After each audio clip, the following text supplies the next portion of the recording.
The sky above New York City split open at 3:47 p.m. on a Tuesday. No warning. No gradual distortion of space-time that the mystic wards might detect. One moment, the autumn afternoon was normal. Tourists in Times Square, traffic honking, the ordinary chaos of 8 million souls living their lives. The next, reality screamed. The rift tore through dimensions like a wound in the fabric of existence itself. A jagged slash of impossible colors that hurt to perceive. Violet energy crackling with golden lightning spilled from the breach. And someone, fell through. Goku hit the pavement of 42nd Street with enough force to crater the asphalt in a perfect circle 20 feet wide. Cars flipped from the shockwave. Windows shattered for 3 blocks in every direction. The sound was like a meteor impact, a concussive boom that set off every car alarm in Midtown Manhattan. For exactly 3 seconds, everything was silent except for the rain of shattered glass tinkling to the ground. Then the screaming started. Goku pushed himself up from the crater, disoriented and confused. His orange guy was torn, singed at the edges. His muscles ached, not from injury, but from something else. Something wrong.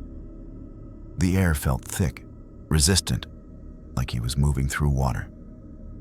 His ki, usually as natural as breathing, felt muted, distant, like trying to hear a familiar song through walls. Where am I? He looked around at the towering buildings, the strange vehicles, the fleeing people in clothing he'd never seen before. This wasn't Earth, or rather, it was Earth, but wrong. The energy signatures were all wrong. He couldn't sense any ki, not from the people running away, not from the city itself. Instead, there were other things. Faint traces of energy he didn't recognize. Technological humming that felt almost alive. And somewhere distant, something vast and ancient that made his Saiyan instincts prickle with warning. Above him, the rift pulsed with unstable energy, already beginning to seal itself. Through it, he could see fragments of another place. A laboratory. Bulma's equipment sparking and exploding, Vegeta shouting something he couldn't hear. No, wait! Goku launched himself upward, ki flaring around him in a golden aura. But his flight felt sluggish, like his body was still adjusting to this universe's physical laws. He reached the rift just as it collapsed inward with a sound like reality sighing, leaving nothing but empty air and the fading scent of ozone. He floated there for a moment, 30 stories above the street, staring at the space where his way home had been. Behind him, he heard the distinctive sound of repulsor technology charging, a whine building in pitch and intensity. Unidentified aerial contact. A synthetic voice announced from speakers in what Goku would later learn was a Stark Industries emergency response drone. You are in violation of New York airspace. Descend immediately and prepare for detainment. Goku turned to see a sleek, mechanical construct hovering 50 feet away, its weapon systems locked onto him. He could sense the energy building in its core, not Kai, but something else. Electrical? No, something more exotic. The technology was far beyond anything he'd seen, except maybe Bulma's most experimental work. Look, I don't want any trouble, Goku said, raising his hands in what he hoped was a peaceful gesture. I'm just trying to figure out where I am and how to get home. The drone's sensors scanned him, feeding data to a dozen different monitoring stations across the city. At SWORD headquarters, alarms began blaring. In the Sanctum Sanctorum, Wong looked up from an ancient text, his expression darkening. In Wakanda, Shuri's dimensional monitoring systems lit up like a Christmas tree. Energy signature unknown, threat level critical, deploying countermeasures. The drone fired.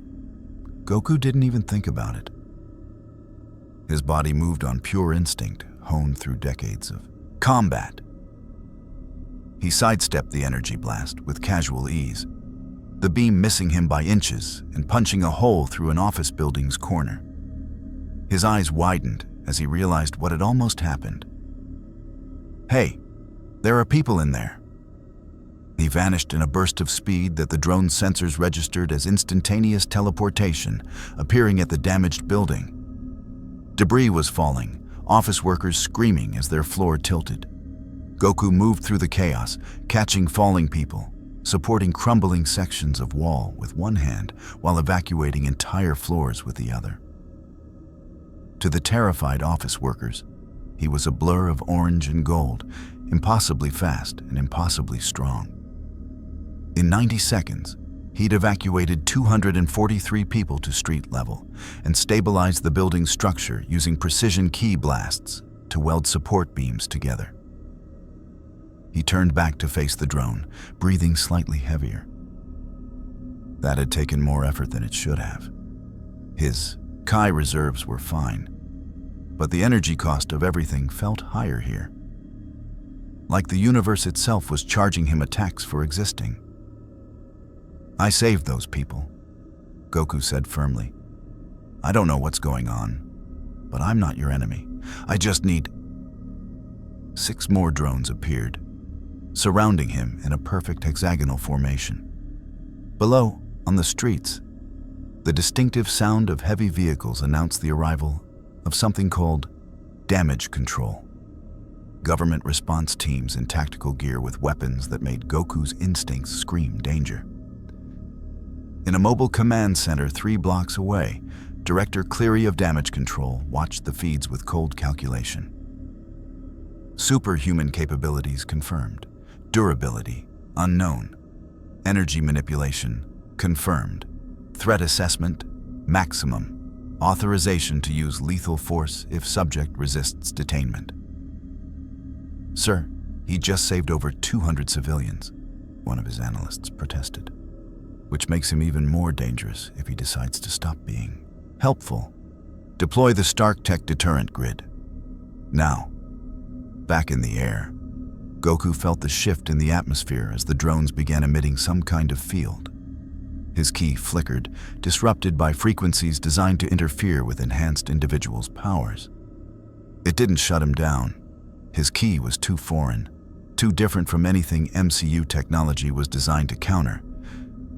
But it was annoying, like static in his energy flow. "Last warning," the lead drone announced.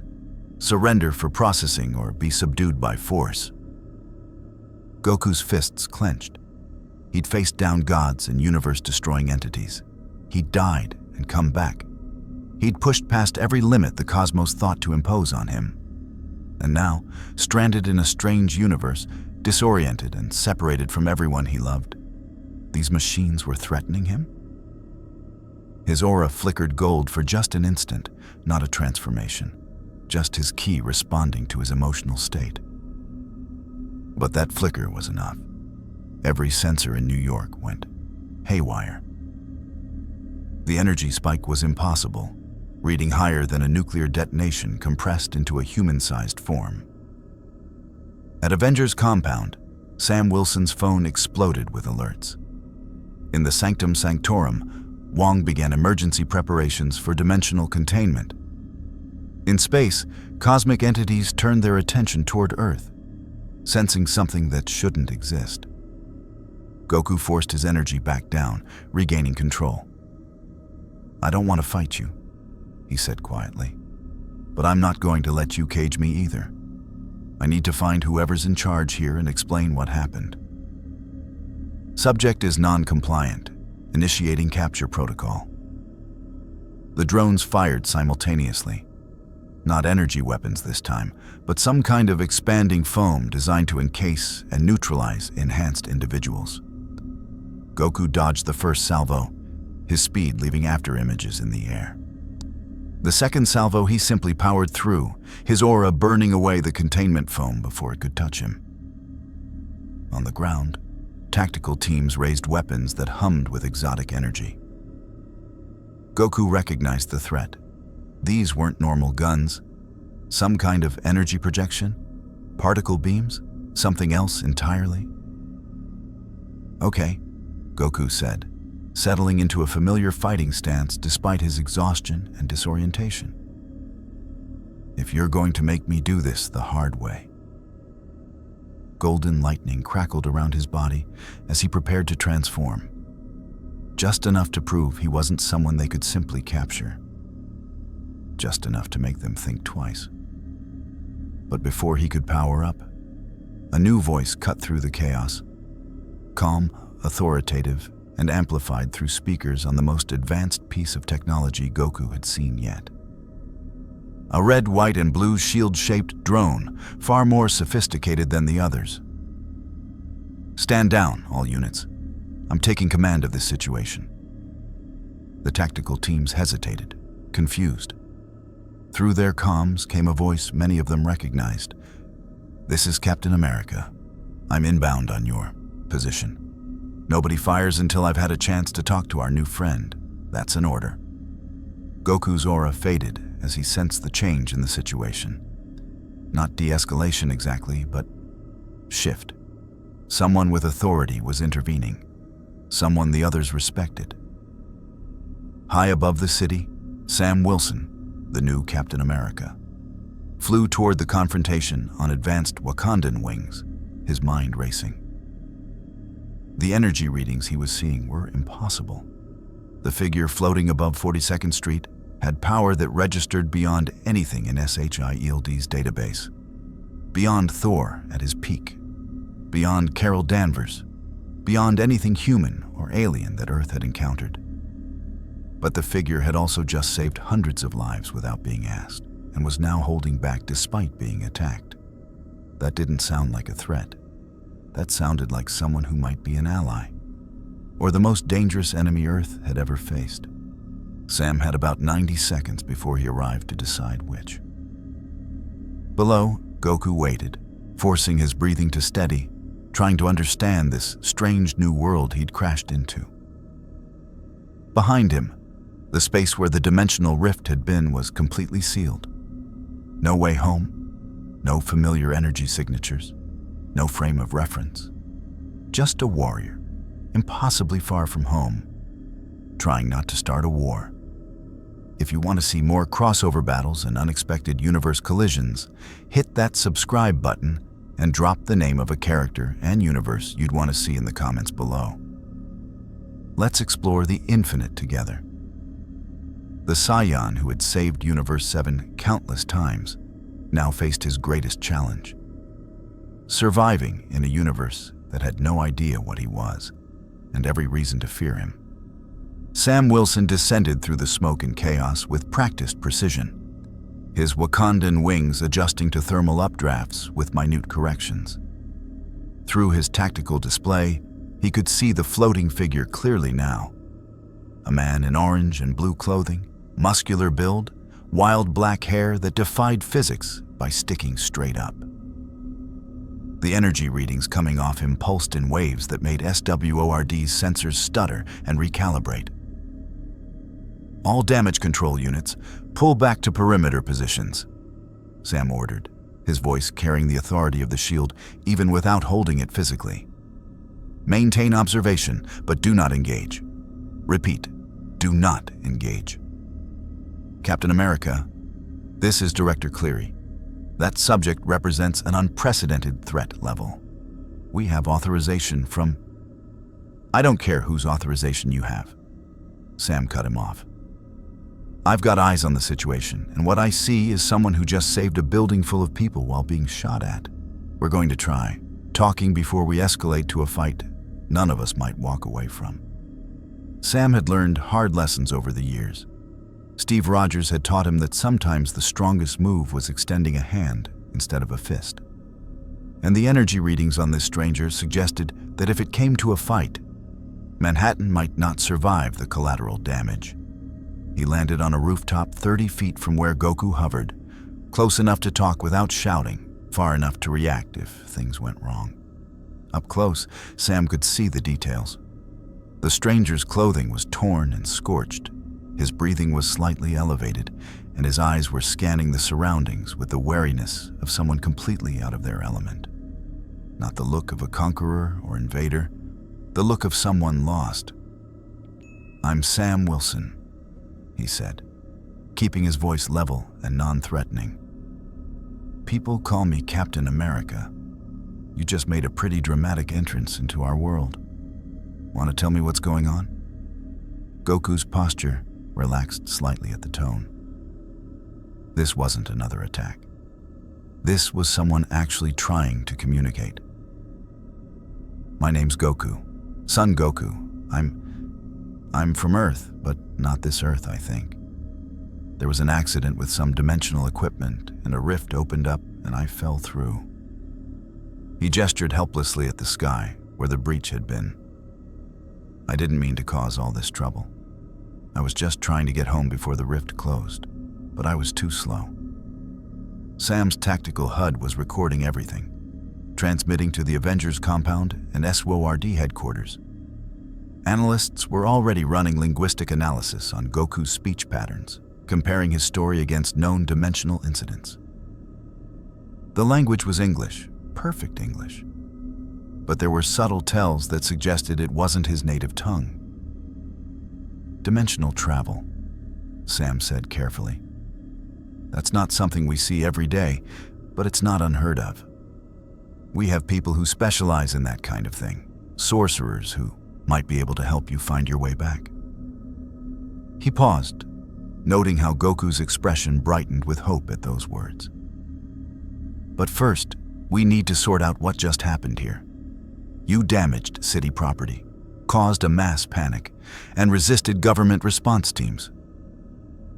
"They shot at me," Goku protested.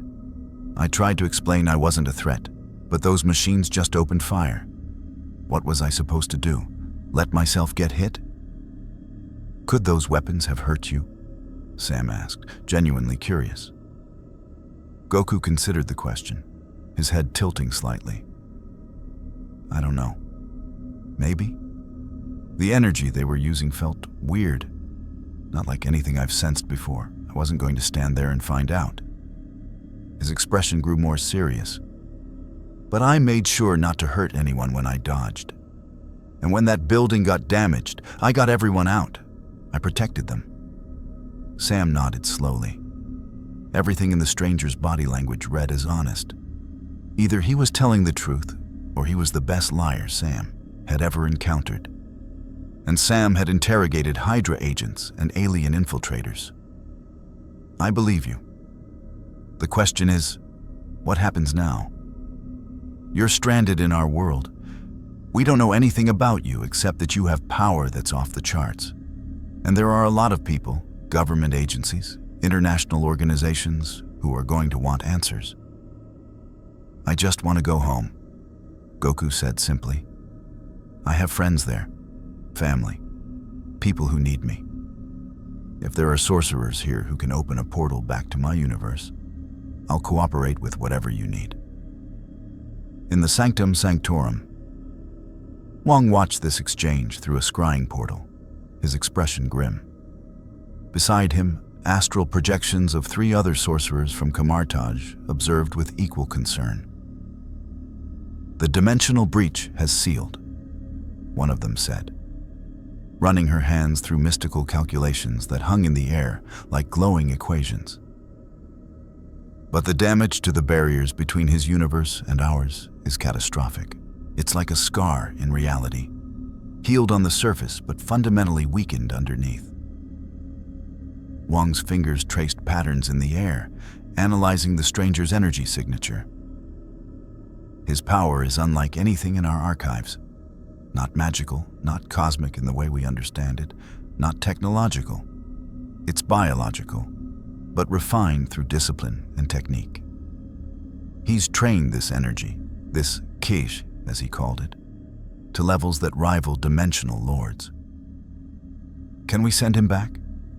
another sorcerer asked. "The question isn't can we," Wong said quietly. "It's should we. Every second he remains in our universe, his energy signature resonates with the dimensional scar he created. It's It's like a beacon, broadcasting across the space between realities. Things will be drawn to it. Hungry things. Back on the rooftop, Sam was making calculations of his own.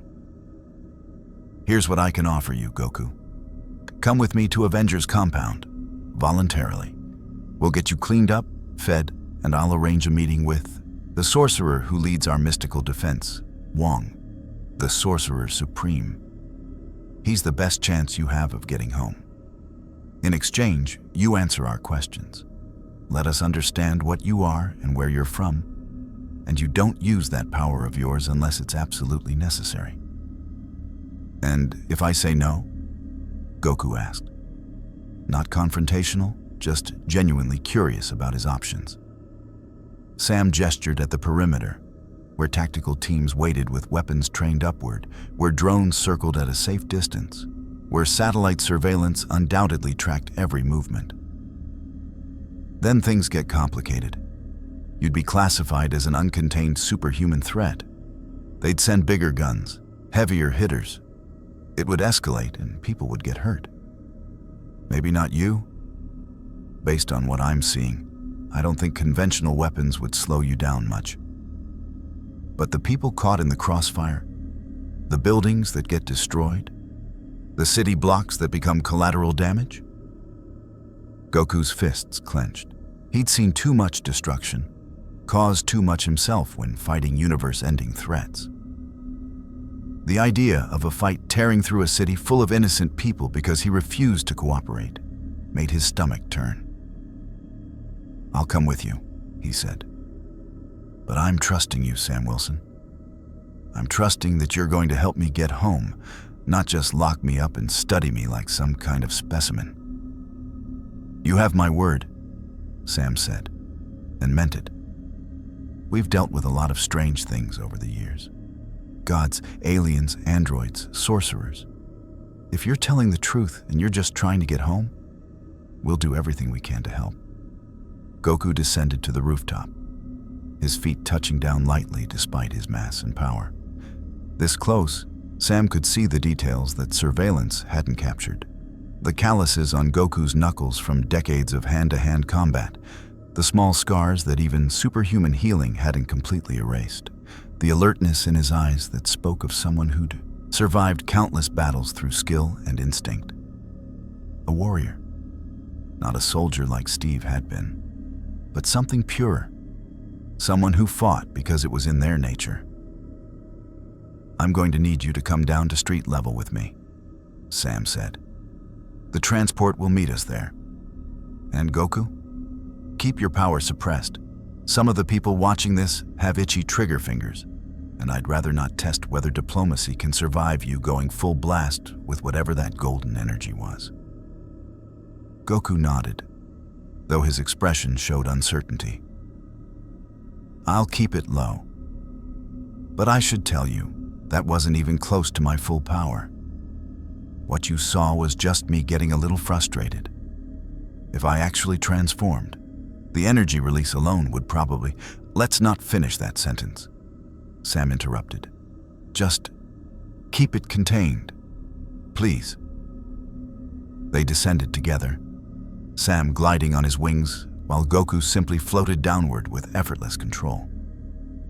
On the ground, damage control teams maintained their perimeter with weapons ready, but not aimed directly at the two figures. A sleek, black vehicle that Goku didn't recognize, a Quinjet modified for ground transport, waited with its door open. As they approached, a holographic display flickered to life from the vehicle's communication system. A dark-skinned woman in a SWORD uniform appeared, her expression stern. Captain Wilson, this is Director Abigail Brand. I'm going to need that subject transferred to SWORD custody immediately. He represents a potential extra-dimensional threat that falls under our jurisdiction. With respect, Director, he's agreed to voluntary cooperation with the Avengers, Sam replied calmly. We're handling this. The Avengers aren't equipped for dimensional containment protocols. We are. This isn't a request, Captain. Goku watched this exchange with growing unease. In his universe, there were organizations, the Galactic Patrol, the Gods of Destruction's attendants, that claimed authority over everything. He'd learned that such authority often came with agendas that didn't align with protecting innocent people. "Sam," Goku said quietly. "What's SWORD?" "Sentient Weapon Observation Response Division," Sam answered, his attention still on Brand's hologram. "They handle extraterrestrial and extra-dimensional threats. They're good people mostly, but they think in terms of containment and control." "I'm not going to be contained," Goku said flatly. "I've cooperated so far because you've been reasonable, but I'm not letting anyone lock me in a cage." Brand's expression hardened. "You don't have a choice in the matter. You're an unidentified entity with weapons-grade capabilities on United States soil. Under the Sokovia Accords and subsequent amendments." "The Accords are complicated," Sam cut in, "and they don't clearly apply to someone from another dimension who didn't come here intentionally. Director Brand, I understand your concerns, but pushing this right now is going to turn a potential ally into a confirmed threat. Give me 24 hours.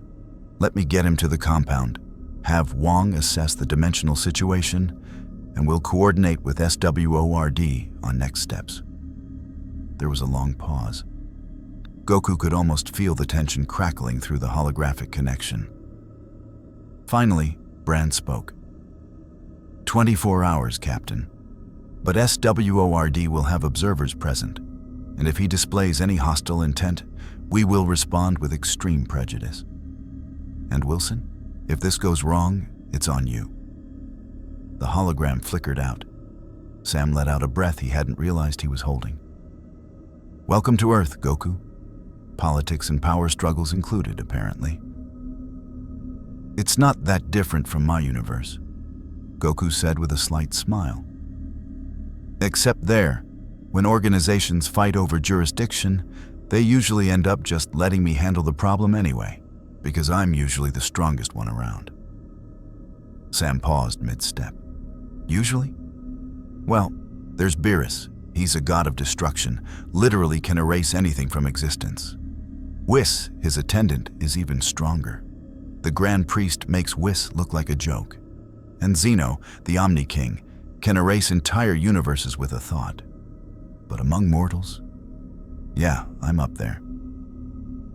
Sam processed that information with the kind of calm that came from years of dealing with cosmic-level absurdity. "Right. Gods and universe erasers. Why not? Let's get you to the compound before you tell me anything else that's going to give me a migraine." They boarded the transport, and as it lifted off, Goku looked out the window at the city sliding past below.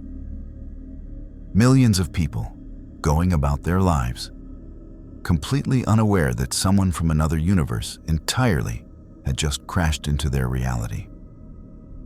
He pressed his hand against the glass, reaching out with his Kai senses, trying to adapt to this strange new way of perceiving energy. No familiar signatures, no Vegeta's sharp, aggressive power, no Piccolo's calm wisdom, no Bulma's technological brilliance, no Chi-Chi or Gohan or Goten, just strangers, and a universe that felt fundamentally wrong in ways he couldn't quite articulate. "I will get home," he said quietly, more to himself than to Sam. "Whatever it takes."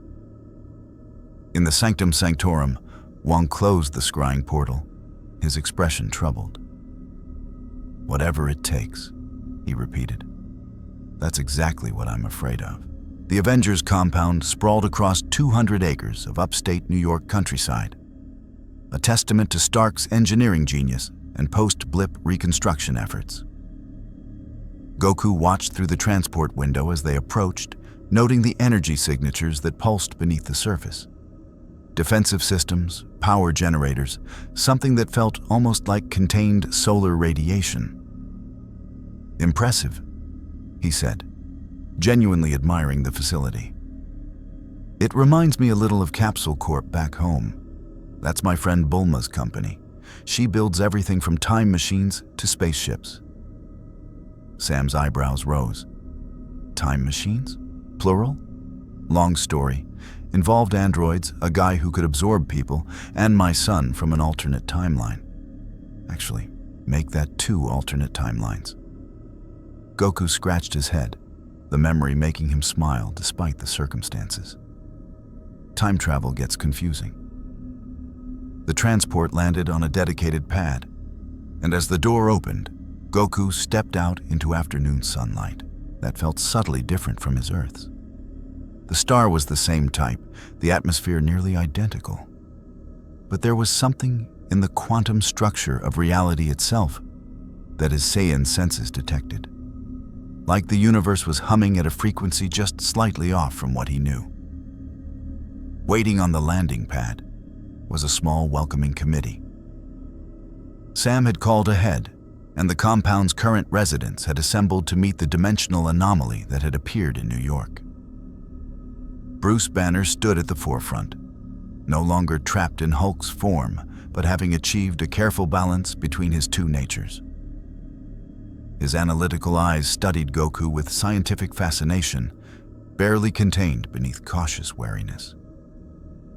Beside him, James Rhodey Rhodes, in a sleek war machine armor, kept his weapon systems offline but ready. A woman with striking red hair and a cybernetic arm, Yelena Belova, who'd taken up residence at the compound for reasons she kept to herself, leaned against a support pillar with studied casualness that didn't fool Goku's combat instincts for a second. "Everyone," Sam said, gesturing to Goku. "This is Son Goku. He's from another dimension, arrived by accident, and has agreed to cooperate while we figure out how to get him home. Goku, this is Dr. Bruce Banner, Colonel James Rhodes, and Yelena Belova. There are others, but this is the immediate response team." Bruce stepped forward first, extending a hand. "Dr. Banner, I specialize in, well, several things, but for your purposes, radiation physics and unusual transformations." His grip was firm, controlled. Goku could sense the power lurking beneath Banner's calm exterior, something vast and angry, barely contained by will and science. "You've got something strong inside you," Goku observed, shaking his hand. "It feels angry, but also protective, like it's ready to come out if you're threatened." Bruce's expression flickered with surprise. "You can sense the Hulk, just like that?" "I can sense energy in living things. Where I'm from, we call it Kai. Everyone has it, but most people never learn to feel it or control it." Goku tapped his chest. "Yours is unique, though. It's like 2 different energies fighting to exist in the same space, but they've reached a kind of balance." "That's remarkably accurate," Bruce admitted, exchanging glances with Sam. "You said everyone has this Kai in your universe?" "Yeah. Some people train to use it for fighting, martial artists mostly. Others never tap into it at all. But it's there, part of being alive." Goku looked around at the assembled heroes. "Here, though, it's different. You all have energy, but it's not key. It's like..." He struggled for the right words. "Like your power comes from outside sources instead of being cultivated from within. Except you, Dr. Banner. Yours feels more internal." Rhodey's faceplate retracted, revealing a skeptical expression. "You're saying you can read our power levels just by looking at us?" "Not exactly looking. Sensing. It's hard to explain to someone who can't feel Kai." Goku turned his attention to Rhodey's armor. "Your suit has a lot of energy, though. Technological, refined. It's impressive engineering. Reminds me of what Bulma builds, but with a different power source. What makes it run?" "Arc reactor technology," Rhodey answered cautiously. "Miniaturized clean energy. powerful enough to run the suit's systems and weapons indefinitely. Could I see it? The energy signature, I mean. I'm trying to understand how power works in this universe. Goku's enthusiasm was genuine, the curiosity of someone who'd spent their entire life seeking to understand and master energy in all its forms. Rhodey looked to Sam, who nodded slightly. The War Machine armor's chest piece glowed as the arc reactor powered up to a visible level. Goku leaned closer, his eyes narrowing in concentration as he extended his Kai sense toward the reactor. "Fascinating," he murmured. "It's almost like condensed starlight, but artificial. Controlled fusion? No, something else. The energy is stable, self-sustaining." He pulled back, grinning. "Your universe has incredible technology. In my world, most of our strongest fighters rely on training and natural ability. Here, you've learned to harness external power sources to compete with beings who might naturally be stronger." "An astute observation," a new voice said from the compound's entrance. Everyone turned to see Wong stepping through a glowing portal that irised closed behind him. The Sorcerer Supreme wore his traditional robes and the Eye of Agamotto around his neck, though the time stone it once housed was long gone. His expression was neutral, but Goku could sense the wariness beneath it, and something else. Recognition. "You're the sorcerer Sam mentioned," Goku said, instinctively straightening to a more respectful posture. Something about Wong's presence reminded him of the Supreme Kai, authority earned through knowledge and responsibility, not just power. Wong, Sorcerer Supreme of Earth, master of the mystic arts, and guardian of dimensional barriers that you've apparently torn through like tissue paper. Wong's tone was dry, but not hostile. He circled Goku slowly, hands weaving subtle patterns that left tracers of golden light in the air. "Your energy signature is extraordinary.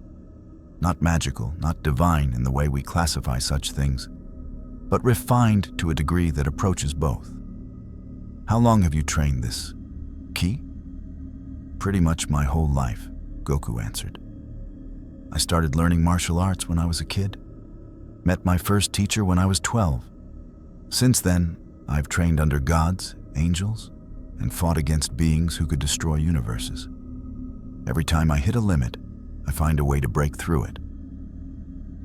Wong's mystical analysis completed, the golden light fading. His expression had shifted from wariness to deep concern.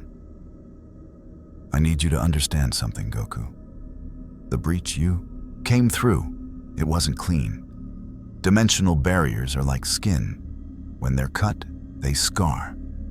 The scar you've left between your universe and ours is radiating energy across the space between realities. It's a beacon." "A beacon for what?" Sam asked, though his tone suggested he already suspected the answer wouldn't be good. "For things that exist in the spaces between dimensions. Entities that feed on reality itself, drawn to weaknesses in the cosmic structure." Wong turned to address the group. "In the 72 hours since the breach occurred, I've detected 3 separate incursion attempts from interdimensional parasites. I've sealed them, but they're growing more aggressive. They can sense the scar tissue and they know it's vulnerable." Goku's expression darkened. "So my being here is putting people in danger." "Your being here is a symptom of the danger, not the cause," Wong corrected. "The breach that brought you here was catastrophic. Whether you'd fallen through or not, the damage would be the same.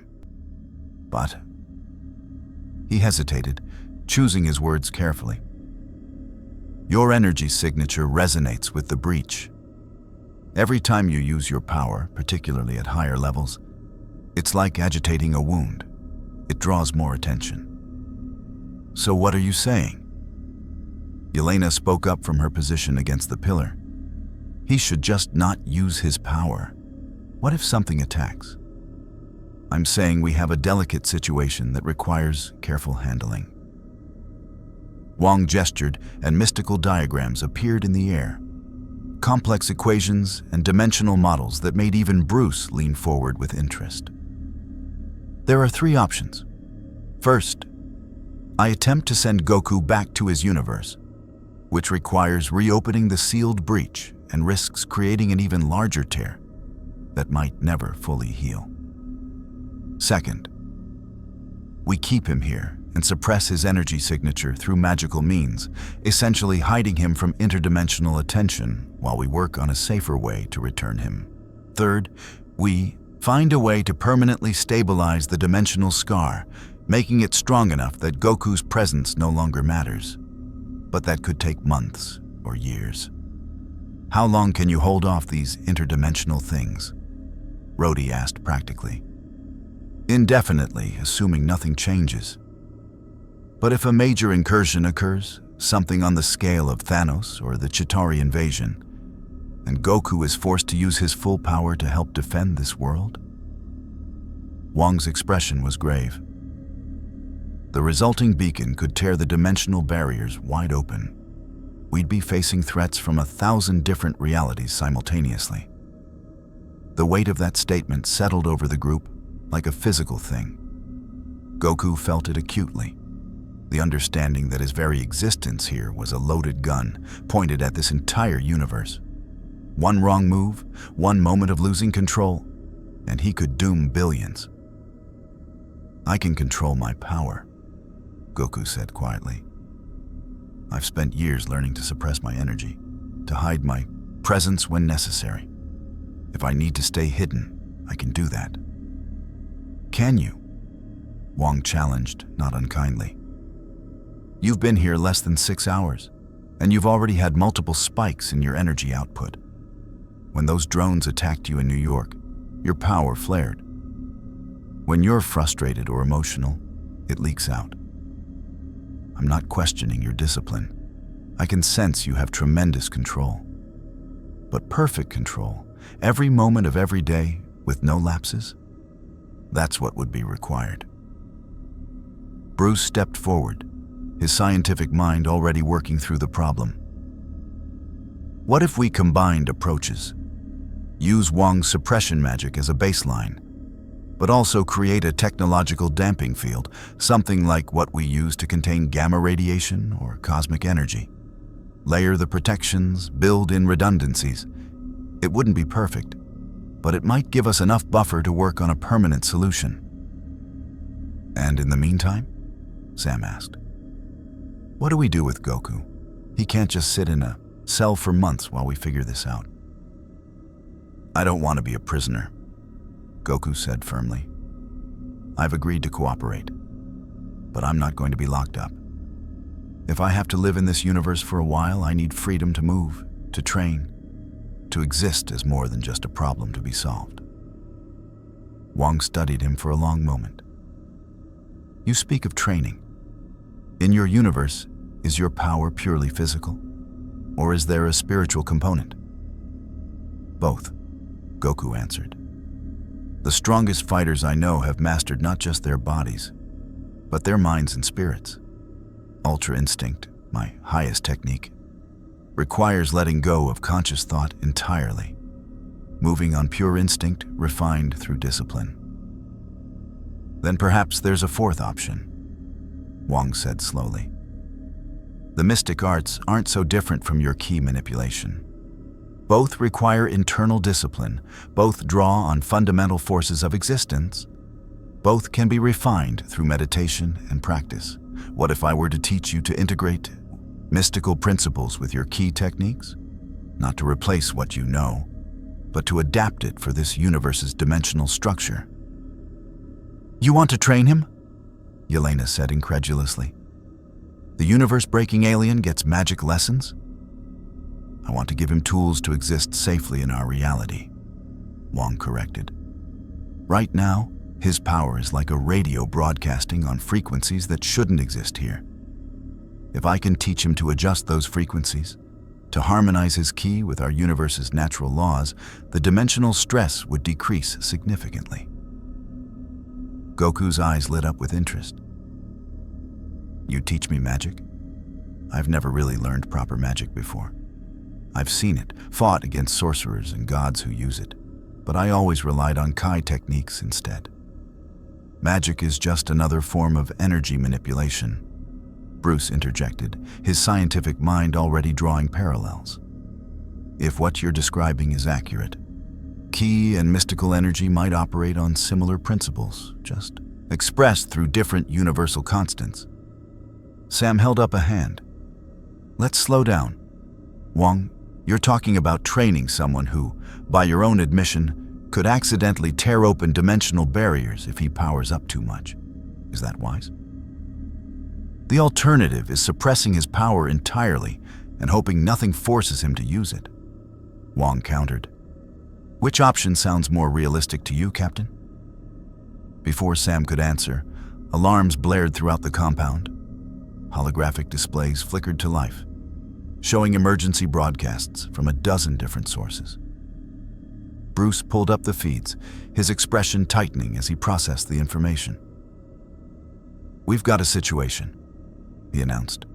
Multiple bogies emerging from the Atlantic Ocean. Hostile intent confirmed. They're heading for the eastern seaboard.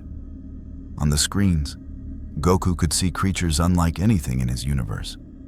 Biomechanical nightmares that seemed to shift between dimensions, their forms unstable and writhing. They phased in and out of visibility, and where they touched the water, reality itself seemed to corrode. Interdimensional parasites, Wong said grimly, his hands already weaving defensive spells. They've found the breach. They're coming through the weakened barriers. Rhodey's armor sealed up, weapons systems activating. How many? Current count, 47, Bruce reported. And more emerging every minute. They're heading for New York, probably drawn to the location of the original breach. Sam's jaw tightened. We need to mobilize. Bruce, contact Carol if she's in range. Rhodey, prep for aerial combat. Yelena. I'll handle ground evacuation, she finished, already moving toward the armory. Goku watched the screens, his warrior's instincts cataloging the threats. The creatures moved fast, not as fast as him, but faster than most of the heroes he'd seen so far. They were destructive, reality warping, and there were dozens of them heading toward a city of millions. I can help, he said quietly. Everyone turned to look at him. Wong shook his head. If you engage those creatures at full power, the dimensional feedback could... I know the risks, Goku interrupted. But what's the risk if I don't help? How many people die while you're fighting those things with one hand tied behind your back because you're worried about dimensional stability? It was Sam who responded, his voice heavy with the weight of command decisions. He's right. We can't hold back against this kind of threat. Wong, can you contain the dimensional feedback if Goku engages? I can try, Wong said. But Goku, you need to understand, any transformation, any technique that spikes your energy significantly could make things exponentially worse. Goku's fists clenched, golden lightning crackling around them for just an instant before he suppressed it. Then I'll fight at base form. No Super Saiyan, no transformations, just technique and skill. That'll have to be enough, Sam decided. Suit up, people. We've got a city to save. As the team dispersed to prepare, Goku remained still, staring at the screens showing the approaching nightmare.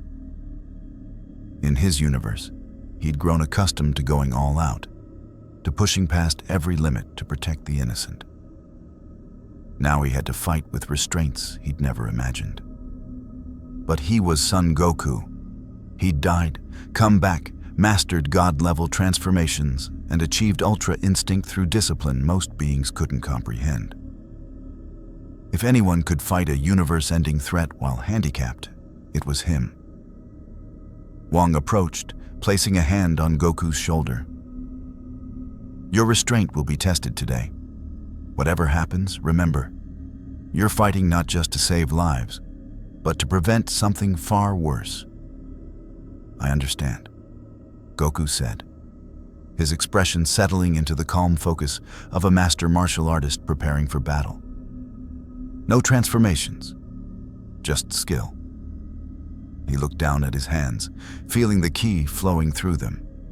Power enough to shatter planets, contained within a mortal frame through decades of discipline. Today, he'd discover if discipline alone was enough. The Quinjet screamed across the sky at speeds that would have impressed even Bulma's latest designs.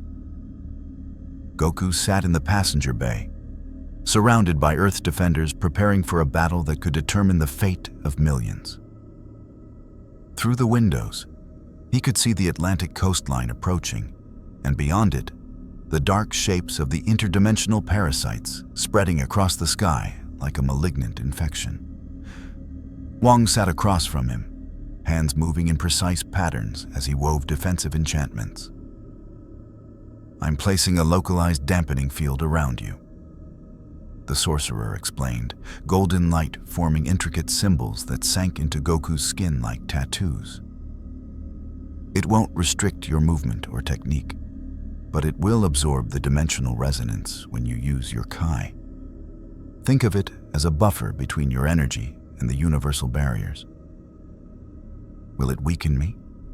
Goku asked, feeling the foreign magic settling into his body. It was strange, not unpleasant, but distinctly other. Like wearing weighted clothing, except the weight existed in dimensions he couldn't quite perceive. No more than fighting underwater weakens a swimmer who knows how to adapt, Wong answered. Your power remains the same, but the universe's reaction to that power will be muted. How muted depends on how controlled you stay. Bruce was piloting, his eyes flicking between the controls and the tactical display. ETA 3 minutes. Current parasite count, 62 and climbing. They're spreading out. Looks like they're going to hit multiple population centers simultaneously. Divide and conquer strategy, Rhodey observed, his war machine armor interfaced with the Quinjet systems. They're testing our response capability, smart for interdimensional nightmares. They're not mindless, Wong confirmed grimly. These entities have existed in the spaces between realities since before human civilization. They've learned to hunt efficiently. Goku stood, moving to the window for a better view. His enhanced vision could make out details the others couldn't. The way the creatures phased between states of existence, the reality distortion that rippled around them like heat waves, the hungry intent in movements that defied normal physics.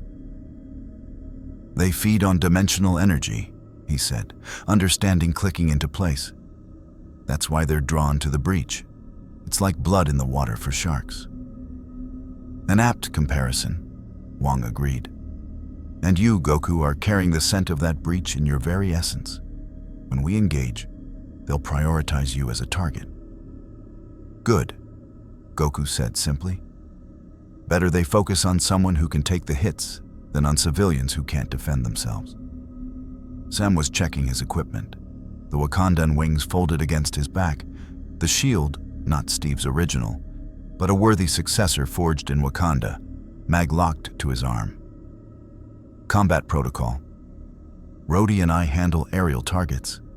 Yelena manages ground evacuation with local emergency services. Bruce, you're our heavy hitter if things get out of control.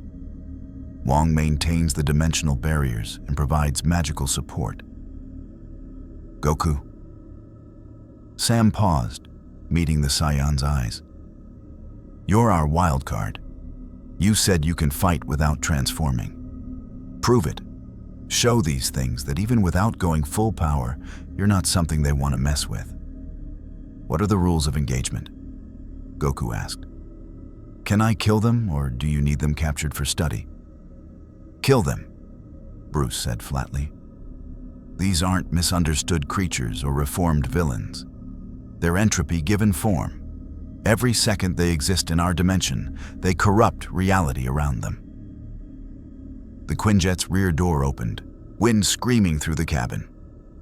Below, the coast of New Jersey spread out, cities and towns packed with millions of people who had no idea that their reality was under assault by forces from beyond comprehension. 30 seconds to drop zone, Bruce announced. Good luck, everyone. Yelena stood checking her weapons with practiced efficiency. Try not to destroy too much infrastructure. We still have to live here when this is over. Goku couldn't help but smile at that. I'll do my best. But I should warn you, sometimes my best still involves a lot of property damage. Story of our lives, Rhodey muttered. The Quinjet descended into a chaotic scene. Coney Island's boardwalk was in full evacuation, thousands of people fleeing as 3 of the parasites touched down. The creatures were massive up close, 20 feet tall, their forms shifting between insectoid, tentacled, and geometries that hurt to perceive directly. Where their limbs touched solid matter, the material degraded, aging centuries and seconds, or simply ceasing to exist as reality itself forgot it had ever been there. Go, Sam commanded. Rhodey launched first, repulsor fire lighting up the sky as he engaged the airborne parasites. Sam followed, his wings carrying him through evasive maneuvers while he analyzed the creatures' attack patterns. Yelena hit the ground running, already coordinating with NYPD and emergency services to clear civilians from the danger zone. Wong descended more deliberately, his hands weaving a massive protective barrier around a section of boardwalk where families were trapped by the collapsing structure. Goku, the 3 on the ground. They're your targets. Keep them away from the civilians while I maintain this shield. Goku dropped from the Quinjet without hesitation. No flight aura, no dramatic energy display. Just free fall, followed by a perfectly controlled landing that cracked the boardwalk beneath his feet. He straightened slowly, taking in the 3 parasites that were now turning their attention toward him. Up close, they were even more disturbing. Their forms flickered through states of matter and antimatter, existing in multiple dimensions simultaneously. Reality bent around them like light through warped glass. And they were looking at him, if looking was the right word for how extra-dimensional entities perceived prey, with an attention that felt uncomfortably personal. All right, Goku said, settling into his familiar fighting stance. Let's see what you've got. The first parasite lunged with speed that would have caught most heroes off guard. Goku sidestepped, his body moving with the efficiency of Ultra Instinct's principles even without the transformation. The creature's limb passed through where he'd been standing, and the boardwalk aged 100 years in an instant, wood crumbling to dust. Goku's counterstrike was precise, a straight punch to what approximated the creature's center mass, his ki focused into a point smaller than a pinhead. The impact sent a shockwave through the entity's form, disrupting its dimensional phasing. It shrieked, the sound existing in frequencies that shattered windows 3 blocks away. Interesting, Goku muttered, already analyzing. You're not solid in the normal sense. You exist partly in this dimension and partly in others. Makes you hard to hit with conventional attacks. But if I focus my ki into a narrow enough point, the second and third parasites attacked simultaneously, learning from their companion's mistake. They came from different angles, their limbs extending and warping through space in ways that defied geometry. Goku moved between the strikes like water flowing around stones, each dodge precise and minimal. No wasted movement, no excessive energy expenditure. Just perfect martial technique honed through decades of fighting opponents who could destroy worlds. He struck back with a rapid combination, knee to the second parasite's equivalent of a torso, elbow strike to the third's appendage, spinning kick that caught both in a sweeping arc. Each hit was enhanced with just enough Chi to disrupt their dimensional stability without spiking his energy signature too high. The creatures reeled, their forms flickering more erratically. Goku could sense their confusion. They'd fed on countless realities, consumed beings of power and magic. But they'd never encountered something quite like this. Power that was biological but refined. Energy that was internal rather than drawn from external sources. Technique that turned every movement into a weapon. Above, Rhodey was having less success. His repulsor beams passed through the aerial parasites more often than not, the creatures phasing out of reality at the moment of impact. "These things are like fighting ghosts," he shouted over the comm. "Weapons aren't connecting. They're oscillating between dimensional states." Wong called back, his concentration split between maintaining the protective barrier and analyzing the threat. "You need to time your attacks for when they're fully manifested in our reality. Watch for the moment they solidify to strike. That's when they're vulnerable." Sam had already figured it out, his tactical mind processing the pattern. "Rhodey, suppressing fire. Keep them moving. Force them to phase in and out. I'll watch for the pattern and mark the windows." The coordination was impressive, Goku noted, even as he fought his own battle. These heroes weren't as individually powerful as the Z fighters, but they fought with a level of strategic sophistication his friends often lacked. They adapted, they communicated, they turned their limitations into tactical advantages. The first parasite Goku had struck recovered, its form stabilizing into something more aggressive. Spikes of antimatter erupted from its body, reality warping around each one. Goku dodged the first volley, but these attacks were different. They curved in flight, homing in on his energy signature. "Clever," he acknowledged, his mind racing through options. He couldn't use a large-scale ki blast to destroy them. That would spike his energy signature too much. But maybe. Goku's hands moved in a pattern he'd learned from Roshi decades ago, forming the foundation for a Kamehameha, but not completing it.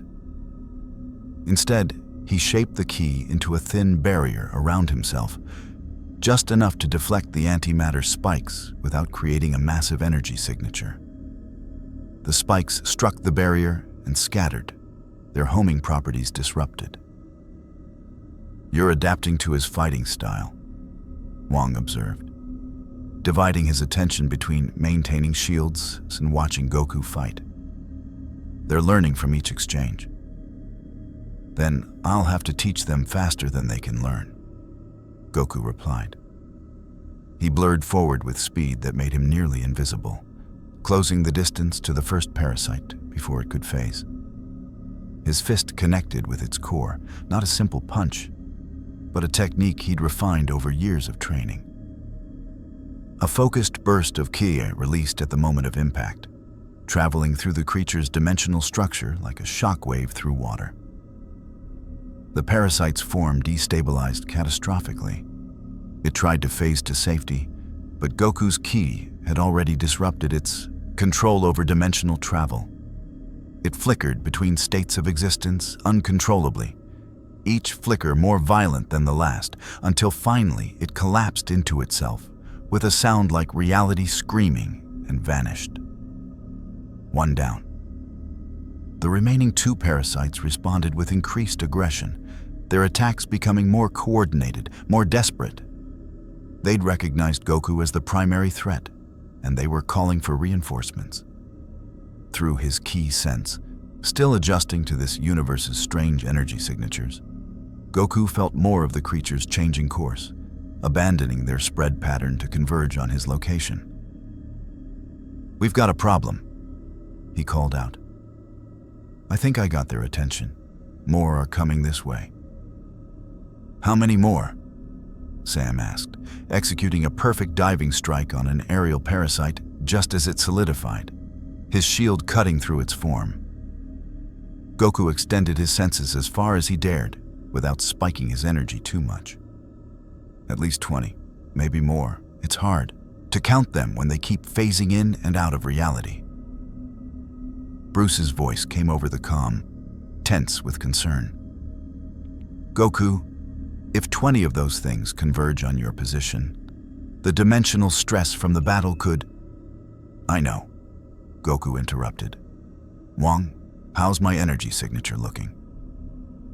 Wong's hands never stopped their mystical weaving, but Goku could hear the strain in his voice. The dampening field is holding, but barely. You're right at the edge of what I can suppress. If you use any technique more powerful than what you've shown so far, got it? No power-ups.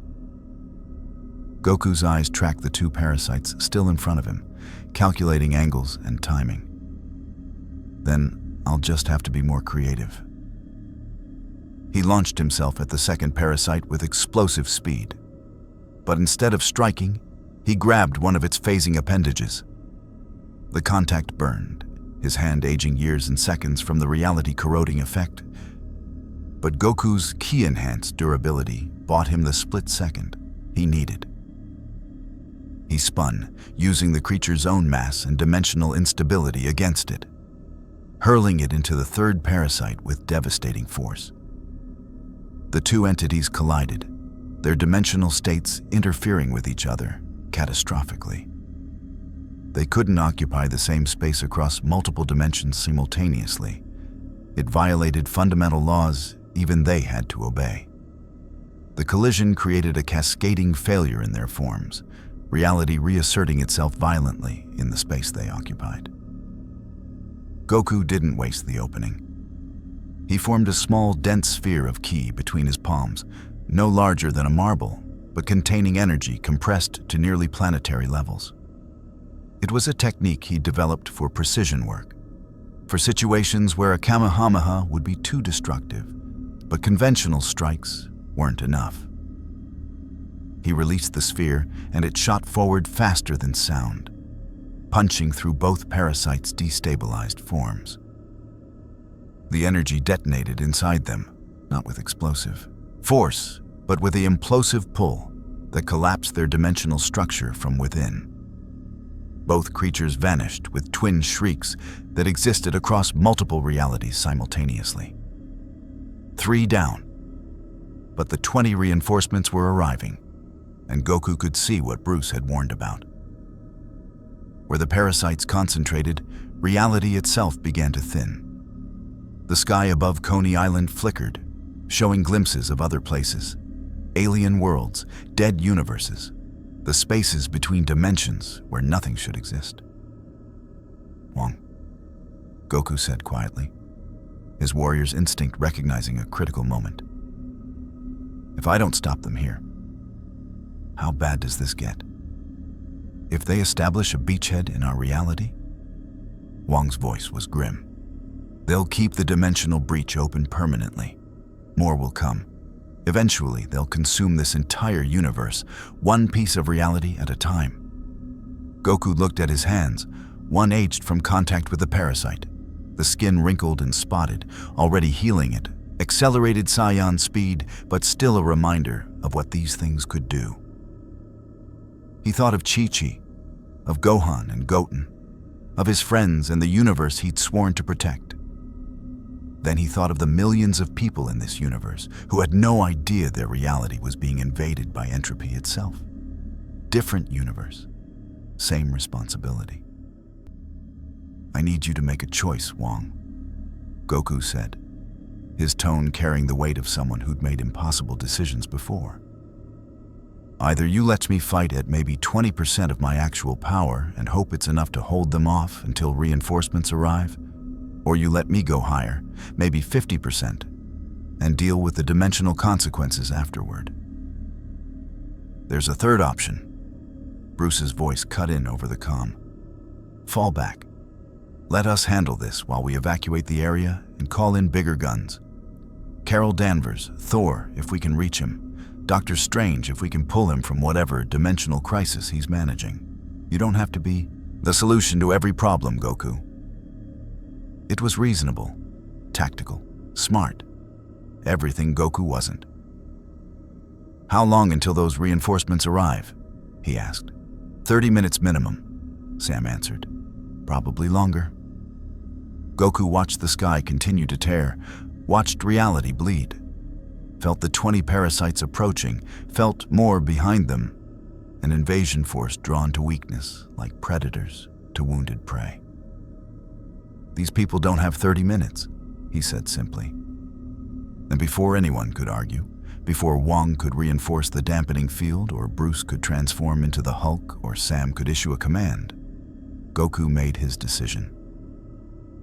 He closed his eyes and breathed deep, feeling the ki flowing through every cell of his body.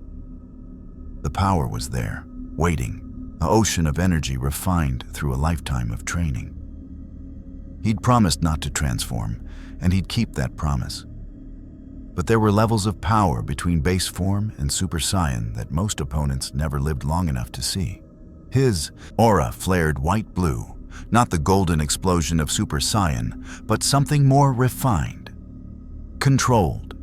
His power multiplied, not the 50-fold increase of transformation, but a more modest 10-fold boost achieved through pure Kaioken technique, the very first power multiplication method he'd ever learned. The dimensional dampening field Wong had placed on him strained, golden symbols flickering as they struggled to contain the increased output. Reality around Goku rippled, responding to power it wasn't meant to hold. In the space between dimensions, hungry things felt the beacon grow brighter and smiled with mouths that existed in too many directions. Wong's eyes widened in alarm. "Goku, what are you—" "Kaioken times 10, Goku said calmly, his voice carrying harmonic undertones from the energy flowing through him. "It's not a transformation, just a technique. I can maintain it with perfect control.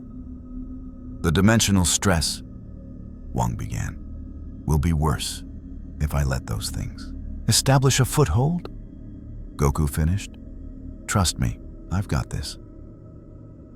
The 20 parasites arrived in a wave of reality-warping hunger, and Son Goku, warrior from another universe, protector of the innocent, eternal student of martial arts, met them with a smile. It was time to teach these interdimensional predators what it meant to hunt the wrong prey.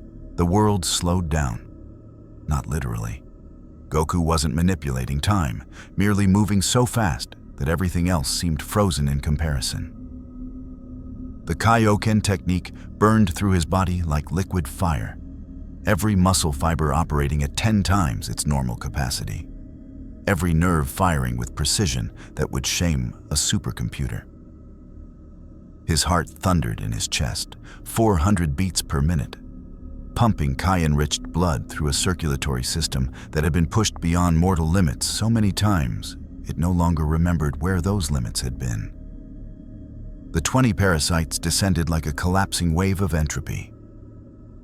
To the heroes watching, it was a chaotic swarm. To Goku, moving at speeds that made sound itself lag behind, it was a puzzle of angles, trajectories, and openings. He moved. The first parasite never saw him coming. One moment it was phasing into reality.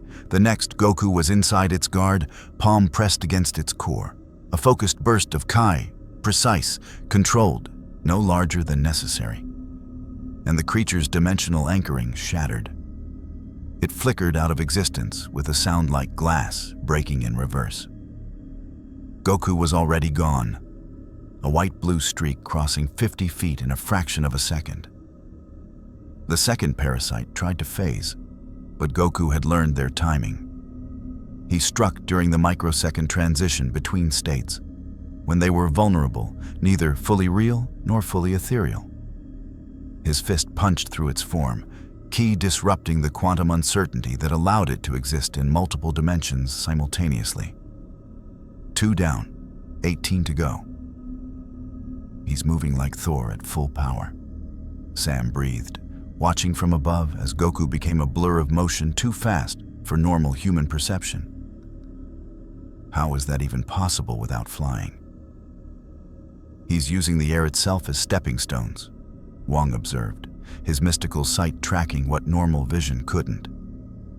Each movement creates microbursts of energy that propel him to the next position. It's not flight. It's momentum manipulation at a level that might as well be. Bruce was frantically analyzing the readings coming from Goku's energy signature. The dimensional dampening field is holding, but barely. Whatever he's doing, it's more controlled than a transformation, but the cumulative effect. He trailed off, watching the data climb. Wong, how long can you maintain the suppression? As long as he maintains that level of control, Wong answered, sweat beading on his forehead from the effort of containing Goku's resonance with the dimensional breach. The moment he spikes higher or loses focus, a parasite tried to attack from Goku's blind spot, its reality warping appendage extending through 4 dimensions to strike where he would be 3 seconds in the future. It had calculated his movement pattern, predicted his trajectory, timed the attack perfectly. Goku wasn't there. He'd changed direction mid-movement, breaking his own momentum with a burst of Kai and launching himself in an entirely new vector. The parasite's attack hit empty air, and Goku's counter-strike hit its exposed core. He didn't just punch, he layered the attack. 3 rapid strikes in the space of a single heartbeat, each one vibrating at a different frequency. The cumulative effect shattered the creature's ability to maintain coherence across dimensions. It collapsed into non-existence. 3 down, 17 remaining. The parasites adapted. They stopped attacking individually and began coordinating, their movements synchronizing into patterns that shouldn't have been possible for creatures with no apparent communication method. They were learning, processing information faster than any biological entity should be capable of. They're quantum entangled, Bruce realized, studying the data. Each one shares information with the others instantaneously. They're not individuals. They're nodes in a distributed consciousness. Which means killing one teaches all the others how. Fight, Goku said, his voice carrying despite the sonic booms his movements were generating. He'd heard Bruce through his enhanced hearing, even at these speeds. Good. Let them learn. I'm learning too. And he was. Each exchange taught him more about how these creatures operated, how they phased, how they attacked, how reality bent around them. His Saiyan nature, the biological imperative to grow stronger through combat, was processing information at accelerated rates, his body and mind adapting to opponents unlike anything his universe had ever produced. 4 parasites attacked simultaneously from cardinal directions, their forms stretching through space to create a cage of reality-warping energy. Goku couldn't dodge without being caught by at least 2 of the attacks. So he didn't dodge. He thrust both hands forward, fingers spread, and released a technique he'd rarely used since perfecting it decades ago. Taioken. The solar flare wasn't an attack. It was a sensory overload. Light amplified to levels that could blind even beings who didn't see with conventional eyes. The technique exploded outward, not just visible light, but radiation across every spectrum Goku could generate with his Kai. The parasites recoiled, their dimensional senses overwhelmed. In that moment of disorientation, Goku struck. He moved through their formation like lightning through a storm. Each movement economical, each strike lethal. Palm strikes to cores, knee strikes to dimensional anchoring points, key blasts so compressed they were invisible until they detonated inside their targets. 4 more parasites collapsed into non-existence. 7 down, 13 to go. But Goku was breathing harder now. The Kaioken was efficient, but maintaining it at this level required constant focus. His aged hand from the earlier fight had fully healed, but the energy cost of accelerated regeneration while fighting at 10 times normal capacity was beginning to add up. Sweat evaporated off his skin instantly from the heat his metabolism was generating. Goku's energy signature is fluctuating, Bruce reported, concern creeping into his voice. The Kaioken is taking its toll. How much longer can he maintain that? In his universe? Probably indefinitely, Wong answered, his hands never stopping their mystical weaving. Here, the universe's resistance to his energy is like friction. Every second he maintains this level costs him more than it would at home. Above the battlefield, reality continued to tear. The dimensional scar was growing, spreading like cracks in glass. Through the growing rifts, glimpses of the space between universes became visible, an impossible void where physics had no meaning and entropy reigned supreme. And through those cracks, more parasites were coming. "Contact!" Rhodey shouted, his sensors lighting up with new targets. "We've got another wave inbound. 40 more hostiles emerging from the breach. ETA 90 seconds.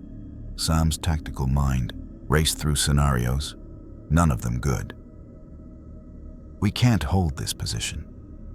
Even with Goku fighting like that, we'll be overwhelmed by sheer numbers. We need to fall back to a more defensible position and call in every asset we have. If we fall back, the parasites establish their beachhead," Wong countered. "Once they have a stable foothold in our dimension, closing the breach becomes exponentially harder. We might never be able to seal it." "Then what do you suggest?" Sam demanded.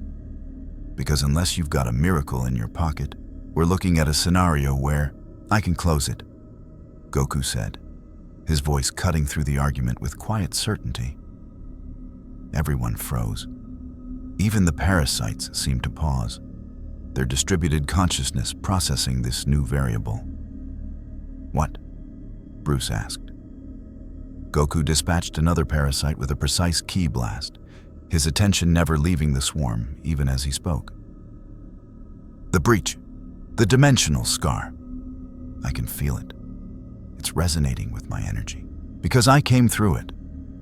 We're connected like..." He struggled for the analogy. "Like a door and the person who opened it. If I can get close enough, I think I can use that connection to seal it." Wong's expression shifted from strain to intense calculation. "That's actually theoretically sound. Your energy signature is unique to your universe. If you could invert the resonance, turn it from an attractive force to a repulsive one, it might push the dimensional barriers back together." "But?" Sam prompted, because there was always a but with these cosmic-level solutions. "But it would require Goku to channel energy directly into the dimensional fabric," Wong continued. "The dampening field I've placed on him would be useless. His full power would be exposed, raw and unfiltered, resonating across every reality in the local multiverse. The beacon effect would be catastrophic." "How catastrophic?" Rhodey asked. "Every dimensional entity, cosmic horror, and reality-warping monster within 1,000 light-years of dimensional space would feel it and come running," Wong said flatly. "We'd be trading one incursion for potentially hundreds." Goku blocked a reality-warping strike with his forearm, his ki-reinforced skin holding against the entropy effect through sheer concentrated will. "What if I did it fast? Like, really fast? Channel the energy, seal the breach, and shut down before they can lock onto the signal." "How fast is really fast?" Bruce asked. "I once powered up to Super Saiyan Blue, fought a universal-level threat, and powered down again in under 30 seconds. Goku answered, ducking under a sweeping attack and countering with a devastating uppercut that sent a parasite tumbling through 3 dimensions. "If I know exactly what I'm doing and don't have to figure it out on the fly, I can move faster than most beings can perceive, let alone react to." Wong was silent for a long moment, his mind running through mystical calculations at speeds that rivaled Goku's combat processing. "It could work," he finally admitted, "but the margin for error is non-existent. If you take too long, if the technique doesn't work perfectly on the first try, if anything goes wrong, then we'll deal with whatever comes through," Goku said simply. "But if we don't try, we're definitely dealing with 40 more of these things in 90 seconds, and then more after that, until this whole universe is consumed. I've seen what happens when you let entropy win. I won't watch it happen again." The memory was there, sharp and painful. Future Trunks' timeline, a world consumed by artificial nightmares because the heroes had failed. Different universe, different threat, but the same underlying truth. Sometimes you had to take the desperate option because the alternative was unthinkable. Sam made the command decision. "Do it, Wong. Guide him through the process. Bruce, I want every sensor we have tracking this. If cosmic horrors start pouring through, I want 30 seconds warning minimum. Rhodey, Yelena, prepare for potential hostile contacts from multiple dimensional vectors." "What about the current wave?" Yelena asked from her position on the ground, having successfully evacuated the immediate area and now providing cover fire with weapons that barely scratch the parasites. "I'll handle them," Goku said, his aura flaring brighter as he prepared to accelerate. "Wong, how do I get to the breach?" "It's not a physical location. It's a wound in dimensional space," Wong explained, his hands beginning to weave a new pattern. "I'll open a portal to the space between spaces, the layer of reality where dimensions meet. You'll be able to perceive the breach directly from there. But Goku, that space is hostile to physical beings. Even with your durability, you'll have minutes at most before the environment begins to break down your molecular structure." "Then I'd better work fast," Goku said. The remaining 13 parasites sensed the shift in tactics and responded with desperate aggression. They converged on Goku simultaneously, abandoning all pretense of strategy in favor of overwhelming force. Reality warped around them, time dilating and compressing, space folding in on itself. Goku met their charge head-on. His movements became a blur even to enhanced perception.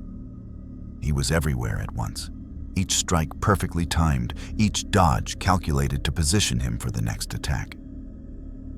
A parasite phased to avoid his punch. He was already spinning, his ki-charged elbow catching it as it rematerialized. Another tried to cage him in reality-warping energy. He shattered the cage with a ki shout that disrupted dimensional boundaries through pure sound. He fought with the accumulated skill of decades, every technique he'd ever learned flowing seamlessly into the next. Turtle School basics refined by Master Roshi. Crane School techniques stolen and adapted. King Kai's wisdom, Whis' instruction, lessons learned from gods and monsters, and the space between life and death. One by one, the parasites fell. Not because Goku was overwhelmingly more powerful, though he was, but because he was simply better, more skilled, more experienced, more dedicated to the art of combat than beings who relied on reality-warping abilities without understanding the fundamentals of fighting. The last parasite tried to flee, phasing into the space between dimensions to escape. Goku was faster. He caught it mid-phase, his hand grasping the point where its dimensional anchor connected to reality. The contact burned, entropy eating at his palm, but he held on long enough to channel a burst of Kai directly into the creature's core. It shrieked and dissolved. 13 down, 0 remaining. But the 40-strong second wave was visible now, emerging from the dimensional rifts like maggots from a wound in reality. "Wong, I'm ready," Goku said, breathing hard but steady. The Kaioken was still active, his aura crackling with white-blue energy. "Open the portal." Wong's hands completed their pattern, and reality split open. Not a clean dimensional door like the sling ring portals Goku had seen, but a tear into something deeper. Through it, Goku could see layers of existence stacked like infinite sheets of glass, each one a different universe. And between them all, the spaces where nothing should exist. And there, visible as a massive scar of wrongness cutting across the dimensional layers, was the breach that had brought him to this universe. Once you go through, you're on your own, Wong warned. I can't maintain the portal and help you simultaneously. You'll have to figure out the sealing technique yourself. I've improvised harder things, Goku said, stepping toward the portal. He paused at the threshold, looking back at the assembled heroes, Sam, Bruce, Rhodey, Yelena, Wong. People he'd known for less than a day, from a universe not his own, fighting to protect innocent lives against impossible odds, just like the Z fighters. Just like every hero he'd ever known. If this goes wrong, he said, and things start coming through that even you can't handle, find a way to contact someone named Whis. He's an angel, attendant to the god of destruction for Universe 7. Tell him Goku needs help. He'll come. How do we contact an angel from another universe? Bruce asked.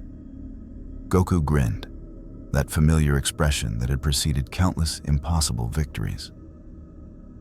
I have no idea, but you seem like smart people. You'll figure it out. And with that, Son Goku stepped through the portal into the space between dimensions, leaving Earth's defenders to face the incoming wave and pray that the warrior from another universe could seal a wound in reality itself before the multiverse collapsed around them all. The space between dimensions was agony. Goku had experienced pain before. Been shot, stabbed, crushed, atomized, and reassembled. He'd fought with broken bones, ruptured organs, and holes burned through his torso. He'd died. Twice. Pain was an old friend, a teacher that had shown him his limits so he could surpass them. This was different. The space between realities wasn't meant for physical beings. Matter itself was a concept that only existed within dimensional boundaries, and here, in the infinite void between universes, Goku's body was a paradox. Every atom screamed as existence tried to reject him. His cells aged and de-aged simultaneously, experiencing all possible timelines at once. His ki, so carefully controlled, wanted to disperse into the infinite, to spread across every reality until there was nothing left of him but fading energy. He held on through sheer stubborn will. Focus, he muttered through gritted teeth, his voice existing in all frequencies and none. You've trained for this. You've mastered Ultra Instinct. This is just another technique. Around him, the dimensional layers stretched into infinity. He could see them, universes stacked like pages in an infinite book, each one a complete reality with its own physical laws, its own history, its own heroes and villains. He saw worlds where humanity had never evolved, worlds where the Avengers had fallen, worlds where the snap had never been reversed. Infinite variation, infinite possibility. And cutting through it all like a wound in flesh, the dimensional scar pulsed with ugly, infected energy. Up close, Goku could see what Wong had meant. The breach wasn't just a hole, it was a catastrophic tear in the fundamental structure of reality. His arrival had been like a meteor impact on cosmic scale. The edges of the wound were ragged, dimensional barriers shredded and trying desperately to heal but unable to close completely because his energy signature kept resonating with the damage, keeping it open like a finger in a wound. Through his ki sense, adapting rapidly to perceive energy in this impossible space, Goku felt the parasites approaching. Not just the 40 from the second wave, but hundreds more behind them. Thousands. An invasion force that had been waiting in the void between realities for exactly this kind of opportunity. No pressure, he said to himself, approaching the dimensional scar. His body was already breaking down. He could feel it, his skin cracking, his bones becoming brittle, his blood trying to flow in directions that didn't exist. Wong had said minutes. Goku estimated he had less than 2. He reached out, pressing his palm against the dimensional scar. The connection was immediate and overwhelming. Through the breach, he could feel both universes, his home reality and the MCU, like 2 living things trying to separate from a forced joining. The scar resonated with his energy because he'd been the foreign object forced between them, the cosmic splinter that had torn them apart. Okay, Goku breathed, his analytical mind sharpened by decades of mastering increasingly complex techniques, processing the problem. The breach stays open because my energy keeps it agitated, so I need to… What? Remove my energy from the equation? He tried pulling his key signature back, dampening it the way he'd learned to hide from enemies who could sense power levels. But the damage was already done. His energy was woven into the fabric of the breach itself, imprinted on the dimensional scar tissue like DNA at a crime scene. Can't remove it, have to change it. The parasites were getting closer. Through the dimensional layers, he could see the 40-strong second wave engaging the Avengers. Sam and Rhodey were fighting with desperate coordination, their weapons barely effective but buying time through tactical excellence. Bruce had transformed. The Hulk's rage channeled through Banner's intellect, creating a fighting style that was both savage and strategic. Yelena was coordinating defensive positions, getting civilians clear while laying down suppressing fire with experimental SWORD weapons. They were holding, barely. But the thousands coming behind. No force on Earth could stop that. Goku closed his eyes and reached deeper into the breach, his ki flowing into the dimensional scar like water into cracks. He could feel the structure now, understand how the universes had been joined, where the damage was worst, where the healing had begun but stalled. It was, he realized, not so different from healing an injury to his own body. Saiyan biology included accelerated regeneration, but it wasn't automatic. It required directing energy to the damaged areas, stimulating cellular repair, providing the power needed for the body to fix itself. What if dimensional barriers worked the same way? All right, Goku said, his voice steadier now, despite his body continuing to deteriorate in the hostile environment. Let's try something new. He gathered his Kai, not for an attack, not for defense, but for healing. He'd learned medical applications of Kai from Dende, the Namekian guardian of Earth. Techniques to stimulate recovery, to knit flesh and bone, to purge toxins and infections. He'd never been as skilled at it as true healers, but he understood the principles. Gently, carefully, he began channeling Keys into the dimensional scar. Not his usual aggressive, combat-focused energy, but something softer, nurturing, the kind of power used to grow plants, to sustain life, to heal rather than harm. The scar responded. It was subtle at first, the ragged edges of the breach beginning to smooth, the infected energy of his arrival starting to be metabolized and converted into something the dimensional barriers could actually use.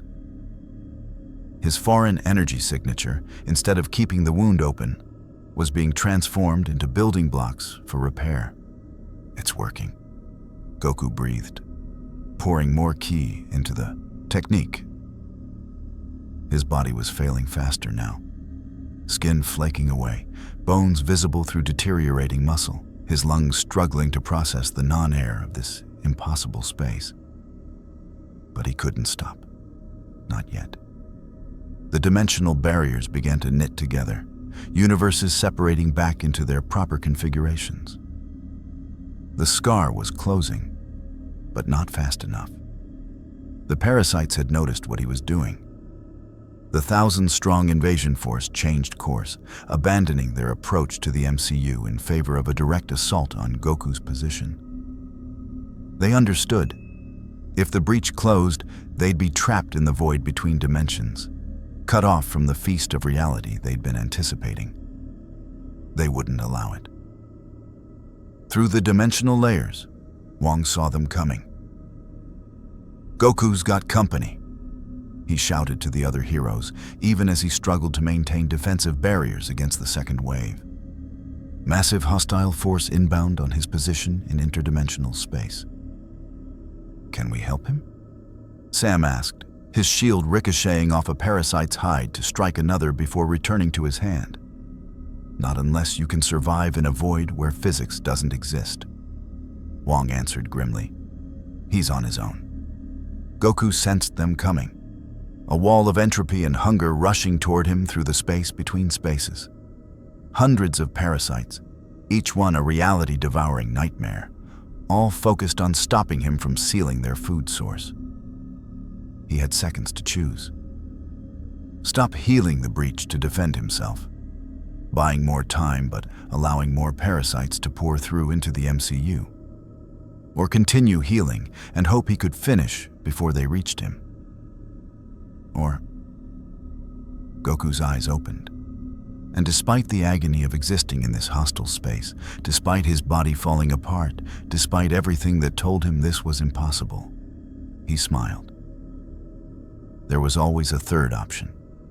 His aura exploded outward, not the white-blue of Kaioken, but golden, pure, radiant, overwhelming.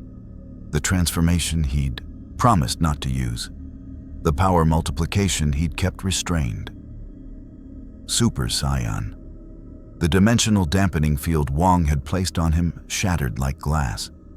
His energy signature, no longer suppressed, blazed across the multiverse like a supernova. Every cosmic entity, every dimensional horror, every reality-warping monster within 1,000 light-years of dimensional space felt it instantly. A challenge, a threat, a beacon of power that demanded response. But Goku didn't care about the consequences. Not right now. "Sorry, Wong," he said, his voice carrying across dimensions through sheer force of will. "But I'm not dying here, and I'm not letting those things through to hurt innocent people. So we're doing this my way." His left hand remained pressed against the dimensional scar. Kai still flowing into the healing technique, nurturing the breach toward closure. His right hand extended toward the approaching swarm of parasites, golden energy gathering in his palm. "You want to feed on reality?" Goku called out to the parasites, his Saiyan battle lust rising despite the situation's gravity. "Try feeding on this." The Kamehameha he unleashed was compressed, refined, focused to a degree he'd rarely bothered with. Not a wide-area attack that would damage the already fragile dimensional structure, but a beam of energy so concentrated it was almost solid, so powerful it burned away the void itself as it traveled. The wave hit the leading edge of the parasite swarm and didn't just destroy them, it erased them. Not from this dimension or that dimension, but from the concept of existence itself. Where the Kamehameha touched, entropy met its superior, and reality reasserted itself with violent finality. Dozens of parasites vanished. Hundreds more recoiled, their distributed consciousness reeling from the sudden loss of so many nodes. But more kept coming. Always more. Goku split his focus, a technique Whis had drilled into him over years of training. The ability to fight on multiple fronts simultaneously. His left hand maintained the healing flow into the dimensional breach, energy pouring out in steady, controlled pulses. His right hand swept across the void, firing condensed ki blasts that each carried enough power to atomize a planet, but compressed to pinpoint accuracy that wouldn't damage the dimensional fabric. His body was screaming, breaking down on a molecular level. Blood, red and wrong in this place without color. drifted away from wounds that opened and closed and opened again, as his cells struggled between existing and not existing. His lungs burned with each breath of nothing. His heart, overclocked by Super Saiyan transformation in an environment hostile to physical matter, felt like it would explode. But Saiyans didn't quit. It wasn't in their nature. The dimensional scar was 70% closed now, 80%. Goku could feel the universes separating, the natural barriers reasserting themselves. His healing technique, providing the energy needed for reality to remember how it was supposed to be. The parasites realized they were losing. Their attack became frenzied, desperate. They abandoned tactics entirely, throwing themselves at Goku in a suicidal rush, willing to sacrifice thousands if it meant keeping their feeding ground open. Goku met them with equal ferocity. A parasite lunged for his healing hand. He intercepted it with a kick that shattered its dimensional anchoring. 3 more came from different angles.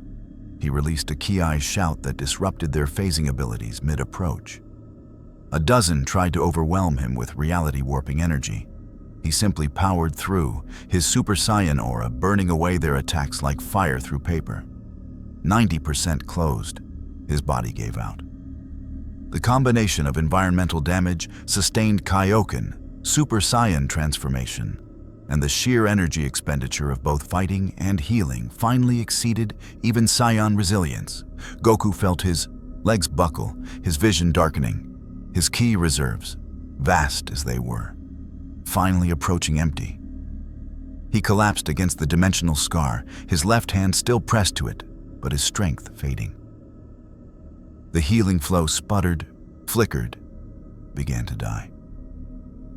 "No," he gasped, trying to force more energy out. "Not yet. Almost there. 95%. The parasites sensed weakness. They surged forward in a final desperate assault, reality-warping appendages reaching for Goku's failing form. And then, impossibly, someone else was there. A portal, clean and precise, cutting through the dimensional layers with surgical skill, opened beside Goku. Through it stepped Wong, the Sorcerer Supreme, his face pale with strain, but his expression determined. "I told you," Wong said, his hands already weaving mystical patterns, "that I couldn't maintain the portal and help you simultaneously." Golden shields of eldritch magic formed around them, intercepting the parasites' attacks. I said, "Nothing about closing the portal and coming through myself?" "Wong," Goku managed, his voice weak. "You can't survive here, same as me." "I'm a master of the mystic arts," Wong replied, though blood was already trickling from his nose and ears as the void began to break him down. "I can survive anything for 90 seconds. That's all we need."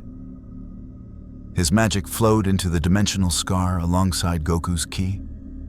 2 different forms of energy working in concert.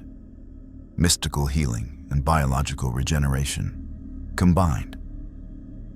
The breach responded, the final 5% closing faster as both energies fed the repair, 96%, 97%. The parasites threw everything they had at the shields, reality-warping attacks from 1,000 different vectors, entropy and chaos in the screaming void between universes. Wong's shields held. Barely. 98%. "Goku," Wong said quietly, his body beginning to deteriorate just as fast as the Saiyans. "When this closes, we'll be cut off from both universes. There's no guarantee the portal I came through will still function. We might be trapped here. Then we fight our way out," Goku answered, managing a weak smile. "I've broken out of the afterlife before. How hard can breaking out of interdimensional space be?" 99%. The dimensional scar was almost fully sealed, just the thinnest thread of connection remaining between universes. The parasites made one final, desperate lunge. Wong's shields shattered. Goku's hand, still pressed to the breach, channeled the last drops of his Kia into the healing technique. 100%. The dimensional scar sealed with a sound like the universe sighing in relief. The ragged wound became smooth barrier, the infection of foreign energy fully metabolized, the natural separation between realities restored. And with the sealing came a shockwave. Dimensional energy released from the sudden closure, expanding outward through the void like a tsunami. The parasites, caught in the wave, simply ceased to exist, their connection to reality severed by the very barriers they'd been trying to breach. The shockwave hit Goku and Wong, and reality reasserted itself violently. They fell. Not through space. There was no space here, just infinite void. They fell through dimensions, through the layers of existence, through universes that rejected their presence, and universes that barely noticed them, and universes where they existed as gods, or myths, or forgotten dreams. They fell through the space between spaces, and kept falling. And the void was silent, except for the sound of two beings who shouldn't exist trying desperately to hold on to existence itself. And then, light, solid ground, air that was actually air. Goku hit something hard and real and blessedly three-dimensional. He lay there, Super Saiyan form flickering out as his energy reserves finally hit zero, and breathed, just breathed. Beside him, Wong was doing the same. His mystical shields dissipated, his body battered but healing through techniques learned from centuries-old texts. "Did we?" Goku started. "Yes," Wong answered. "Are we?" "I believe so." Goku forced his eyes open, looking around at wherever they'd landed. Polished floor, advanced architecture. And standing around them in a defensive circle, weapons raised, were Sam Wilson, Bruce Banner, Rhodey Rhodes, Yelena Belova, and a dozen SWORD agents he didn't recognize. They were back in the MCU, back at the Avengers compound. And behind the defensive perimeter, visible through the compound's windows, the sky was clear. No rifts, no parasites, no dimensional scarring. "The breach," Sam said, lowering his shield slightly. "It's gone. The parasites are gone. Whatever you did, it worked." Goku managed a weak thumbs up from his position on the floor. "Sorry about the transformation thing. Knew it would cause problems. But I was kind of dying, so..." "We have bigger problems now," Bruce said, his sensors showing readings that made his expression grave. "The energy signature you released when you went Super Saiyan, it broadcast across the entire multiverse. We're already detecting dimensional anomalies. Things are responding to it. Things are coming." "How long?" Wong asked, forcing himself to sit up despite his injuries. "Hours," Bruce answered. "Maybe less." Goku closed his eyes, exhaustion threatening to drag him into unconsciousness. He'd sealed the breach, saved the MCU from the parasites, and in doing so, sent out a beacon that every cosmic horror in the multiverse had heard. "Always something," he muttered. And despite everything, the pain, the exhaustion, the knowledge that more threats were coming, he smiled. Because this was what he did. This was what he was. A warrior, a protector, someone who fought impossible odds because someone had to. Different universe, same responsibility. The medical bay of Avengers compound was designed to handle everything from bullet wounds to gamma radiation poisoning. It wasn't designed for someone whose body was simultaneously healing from interdimensional degradation while processing the aftermath of a 50-fold power multiplication technique. Goku sat on the examination table, shirtless, while Bruce ran every scanner available over his physiology. The results were making the scientist's eyes widen with each passing second. "This is impossible," Bruce muttered, studying the holographic displays. "Your cellular structure is rebuilding itself at rates that shouldn't be possible. You had organs that were failing 20 minutes ago. Now they're functioning at peak efficiency. Better than peak, I'm seeing optimization happening in real time. Saiyan biology, Goku explained, accepting a glass of water from a medtech who looked terrified to be within arm's reach of him. We get stronger after recovering from near-death experiences. It's called Zenkai. The closer to death we get, the bigger the boost when we recover. So you're telling me that almost dying in interdimensional space just made you more powerful? Rhodey asked from his position by the door, war machine armor on standby. Pretty much, yeah. Goku stretched, feeling the new strength flowing through his restored body. He wasn't fully healed yet. That would take hours. But he was already stronger than he'd been before the interdimensional fight. Significantly stronger. It's a survival mechanism. Saiyans evolved on a planet with really harsh conditions. The ones who couldn't adapt quickly didn't survive to have kids. Wong sat in the corner, having refused medical attention beyond basic wound treatment. His hands were still weaving subtle patterns, mystical calculations that hung in the air like glowing equations. The dimensional barriers are stable, he reported. The breach is sealed, and I'm not detecting any structural weakness in the universal boundaries.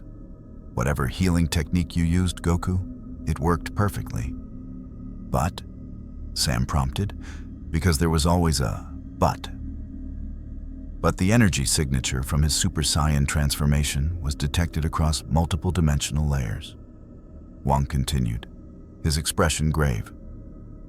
I'm tracking response signatures from at least 40 different cosmic entities. Some are merely curious, others. He trailed off, highlighting several particularly aggressive energy patterns on his mystical display. Others are treating it as either a threat to be eliminated or an opportunity to be exploited. A holographic communication request appeared in the center of the room.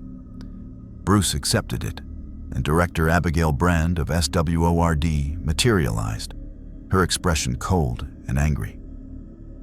Captain Wilson, I'm going to need an explanation for why half the mystic wards on the planet just registered a multiversal level energy spike originating from your compound, she said without preamble. And why my dimensional monitoring systems are showing incoming hostile contacts from no less than 17 different realities. Director Brand, Sam began diplomatically. The situation was contained with minimal casualties. The parasites are eliminated, and the dimensional breach is sealed. At what cost? Brand demanded. You authorized an unknown extra-dimensional entity to use power that's now drawn the attention of things we're not equipped to handle. SWORD has protocols for this kind of scenario, protocols that exist specifically to prevent... With respect, Director. Goku interrupted, his tone polite but firm. Your protocols would have gotten people killed. Those parasites weren't going to wait for committee meetings and authorization forms. I did what needed to be done. Brand's gaze fixed on him with laser intensity. And who are you to make that call? You've been in our universe less than a day. You don't understand the political ramifications, the diplomatic complexities, I understand that innocent people were about to die. Goku said simply. Everything else is details. The silence that followed was tense. Finally, Brand spoke, her voice dangerously quiet. You're going to be a problem, aren't you? I really hope not, Goku answered honestly. I just want to go home. But while I'm here, I'm not going to stand by and watch people suffer when I can help. That's not who I am. Brand studied him for a long moment. SWORD will be establishing a monitoring station at the compound. 24-hour surveillance of your energy signature and any dimensional anomalies. You don't sneeze without us knowing about it. Non-negotiable. Accepted, Sam said before Goku could respond. We'll cooperate fully with SWORD oversight. But Director, we need your resources too. Whatever's coming in response to that energy spike, we'll need to face it together. Bran's hologram flickered as she processed that. Agreed. I'll have a tactical team on site within the hour. And Goku? She focused on him again. The next time you're thinking about doing something that might attract multiversal attention, you run it by command first. Clear? Crystal. Goku lied with a smile that everyone in the room recognized as complete bullshit. The hologram cut out. You have no intention of asking permission, do you? Yelena observed from where she'd been silently watching the exchange. I've never been good at asking permission, Goku admitted. Back home, by the time I'd explained the situation and gotten approval, the threat would have already destroyed half the planet. It's faster to just handle it and apologize later. That approach has consequences, Wong warned. In your universe, you might be powerful enough that those consequences don't matter. Here, you're a guest. An incredibly powerful, dangerous guest who just rang the dinner bell for cosmic predators. I know, Goku said quietly, his expression sobering. And I'm sorry for that. But Wong, you were there. You saw what would have happened if I hadn't sealed that breach. Thousands of those parasites pouring through, consuming reality piece by piece. How many people would have died while we worried about diplomatic consequences? Wong had no answer for that, because Goku was right, and they both knew it. Bruce cleared his throat, drawing attention back to the medical scans. Philosophical debates aside, we have practical concerns. Goku's energy signature is still elevated from the Zenkai boost. Even at rest, he's putting out power readings that are... He pulled up comparative data. Thor, at full Odin Force potential, was measured at approximately 40 petawatts. Goku right now, sitting still, is generating energy signatures in the low exawatt range. That's 1,000 times more powerful than Thor at his peak. And that's without transforming, Rhodey said, processing the implications. When you went Super Saiyan in that void, what were the readings? Off the scale, Bruce admitted. Our sensors couldn't measure it accurately, but extrapolating from the dimensional resonance data, he did some calculations. Somewhere in the yottawatt range, that's power output comparable to certain cosmic entities. Which is exactly why things are coming, Wong said. Entities at that level of power don't just appear randomly. When they do emerge, it's either a threat or an opportunity for other cosmic forces. Either way, it demands investigation. A new alarm sounded, different from the parasitic invasion alert, this one deeper, more ominous. Bruce's displays lit up with incoming data. First contact, he announced. Single entity approaching from high orbit, not phasing through dimensions, actual physical travel through space. ETA 12 minutes. Identification, Sam asked, already moving toward his equipment.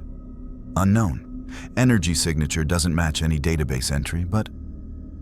Bruce isolated a particular frequency in the readings. It's responding to Goku's residual energy. This thing followed the trail directly to Earth. Goku stood, his body fully healed now, the Zenkai boost complete. He could feel the new strength coursing through him, not as dramatic as the jump from Super Saiyan to Super Saiyan 2, but significant, enough to notice. What kind of entity are we talking about? God? Monster? Cosmic enforcer? Does it matter? Yelena asked, checking her weapons. Whatever it is, it's coming here because of you. That makes it our problem. Let me handle it, Goku said. This is my fault. I'll go up there, meet it in space, deal with it away from populated areas. Negative, Sam said firmly. We don't know its intentions yet. Could be it's just curious. Could be it wants to talk. Could be it's coming to recruit you for something. We're not sending you into a potential combat situation alone when we don't have intelligence. Sam's right, Wong added. Not every cosmic entity that investigates power signatures is hostile. Some are guardians, maintaining balance across realities. Others are scholars, studying phenomena. Going in aggressive could turn a potential ally into an enemy. Fine, Goku conceded. But I'm not hiding in here while something comes looking for me. I'll meet it, talk if it wants to talk, but I'm doing it on my terms. Before anyone could argue, another alarm sounded. Then another, and another. Bruce's face went pale as new contacts appeared on his sensors. We have multiple inbound entities. Make that 7. No, 9. Still climbing, all converging on our location from different dimensional vectors. The displays showed a nightmare scenario. Cosmic signatures approaching from various points in space and folded dimensions. Each one powerful enough to warrant its own Avengers-level response. And they were all coming at once, drawn by the beacon of Goku's power like moths to a flame. This is what I was afraid of, Wong said quietly. Goku, when you used your full power in interdimensional space, you didn't just send out energy. You sent out a declaration. To cosmic entities, that kind of power spike is a statement. I am here, I am strong, I demand to be acknowledged.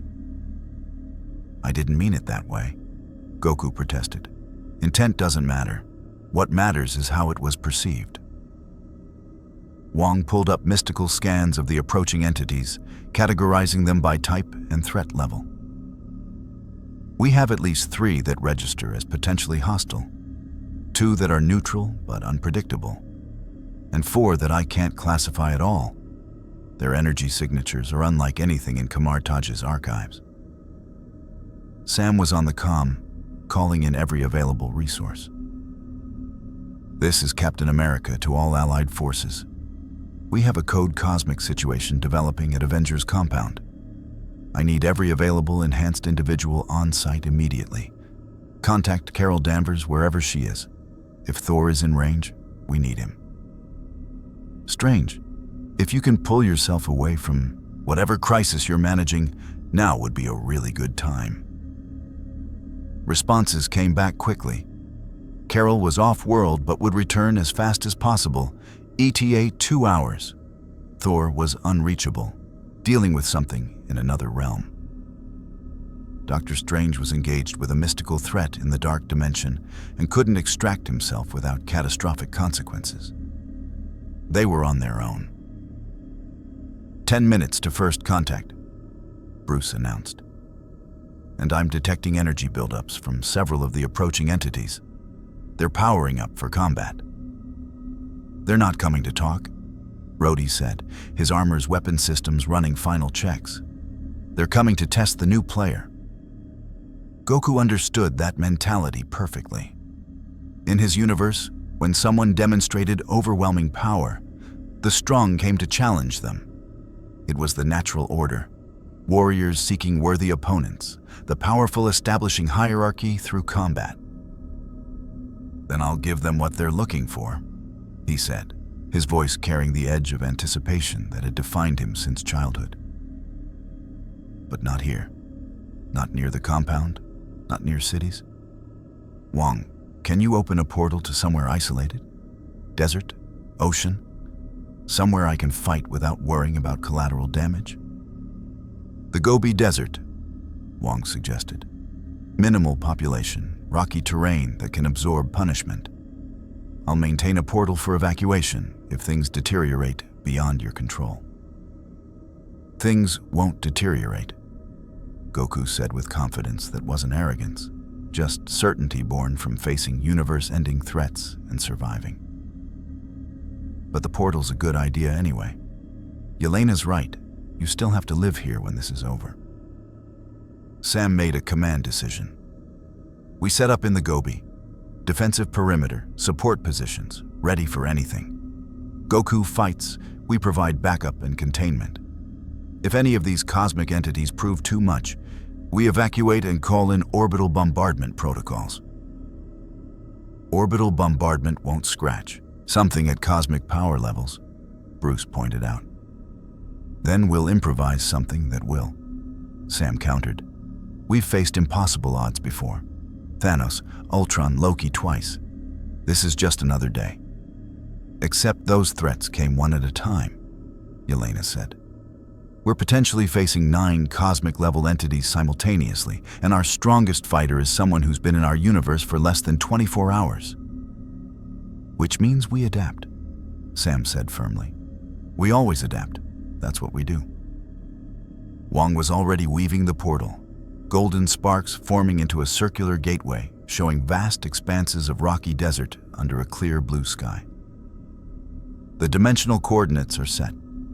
Once we're through, I'll establish wards to prevent the battle from affecting surrounding areas. But understand, if these entities are truly cosmic level, my wards might not hold. Then we'll hope Goku's as strong as the sensors say he is, Rhodey said, stepping toward the portal.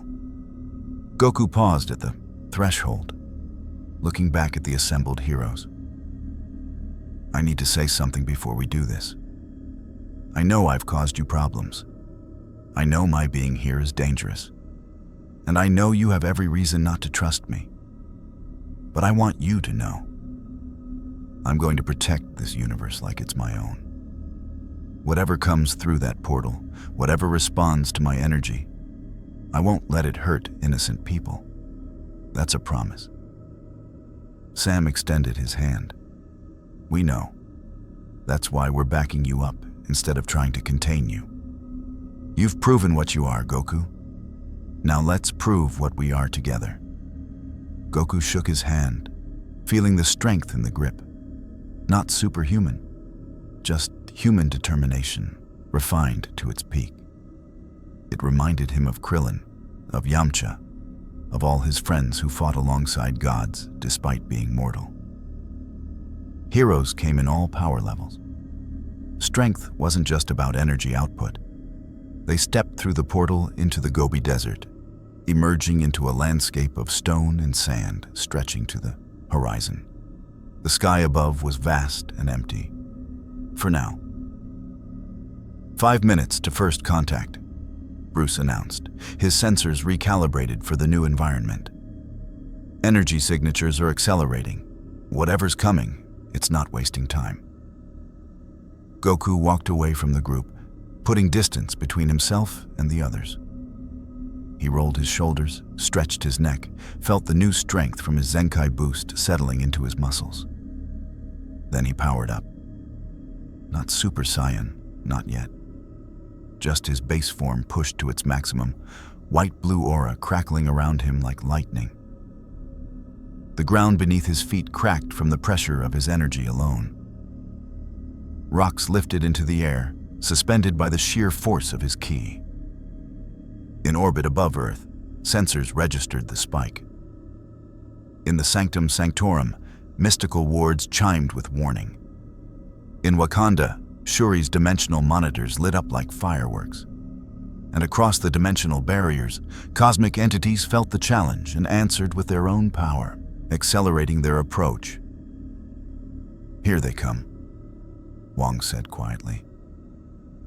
The sky tore open in 9 different places, and through the rifts came beings that defied description. Some were humanoid, some were geometric impossibilities, some were living concepts given barely physical form. All were powerful beyond mortal comprehension. They had come to see what kind of being dared to announce itself so boldly across the multiverse. They had come to test the warrior from another universe. And Son Goku, standing alone in the Gobi Desert with the Earth's defenders at his back, smiled his battle-hungry smile and prepared to show them exactly what a Saiyan could do. The first entity through was a being of pure, crystalline geometry, a living construct of angles that shouldn't exist in 3-dimensional space. It descended without sound, its form refracting light in ways that hurt to perceive directly. Where it passed, reality itself seemed to calculate and recalculate, as if the universe was running equations to determine whether this thing should be allowed to exist. Designate the axiom, Wang said, his mystical knowledge identifying the entity. A cosmic mathematician. It exists to find and eliminate paradoxes in universal structure. Non-hostile unless it determines something is a logical impossibility that threatens coherent reality. And it's here because? Rhodey asked, his targeting system struggling to lock onto something that existed in more than 3 dimensions. Because Goku's presence in our universe is a paradox, Bruce realized. He's matter and energy from a completely different universal structure. To something like the axiom, he's an equation that doesn't balance. The second arrival was more immediately threatening. A massive warrior encased in armor that seemed to be made from compressed starlight. It carried a weapon that was simultaneously a sword, a staff, and concepts Goku's 3-dimensional perception couldn't fully process. Power radiated from it in waves that made the air shimmer. Unknown, Wang admitted. I've never seen anything like that in any of Kamar Taj's records. The 3rd, 4th, and 5th entities emerged together, triplets of shadow and flame, each one a mirror of the others, but inverted. They moved in perfect synchronization, their forms shifting between solid and ephemeral. The Burning Trinity, Wang identified. Cosmic enforcers from a reality where entropy and creation are the same force. They hunt beings who disrupt the balance between existence and non-existence. The remaining 4 arrived in rapid succession. A being that looked like a black hole given humanoid shape, something that appeared to be living music made visible, a creature of pure electromagnetic force, and finally, most disturbing, something that Goku's key sense registered as simply wrong. Not evil, not chaotic, just fundamentally incompatible with reality itself. 9 cosmic entities, Sam said, his tactical mind racing through scenarios and finding nothing good. Any of them individually would be an extinction-level threat. Together, they could unmake Earth as a side effect of their presence, Wang finished. We need to de-escalate this. Goku, do not, I repeat, do not engage them aggressively. But it was already too late for diplomacy. The axiom spoke, its voice a mathematical equation that somehow translated into meaning in the listeners' minds. Paradox detected. Entity designated Goku represents logical impossibility. Universal coherence requires elimination. Compliance is mandatory. Yeah, I'm not really a compliance kind of guy, Goku replied, settling into his fighting stance. The crystalline being raised what might have been a hand, and reality itself bent toward Goku like a crushing fist made of physics. The attack was conceptual, not energy or matter, but pure logic asserting that Goku shouldn't exist, and therefore didn't. For anyone else, it would have been instant annihilation. Goku's ki flared, and his sheer life force, the absolute certainty of his existence, refined through decades of pushing past every limitation, met the axiom's logic head-on.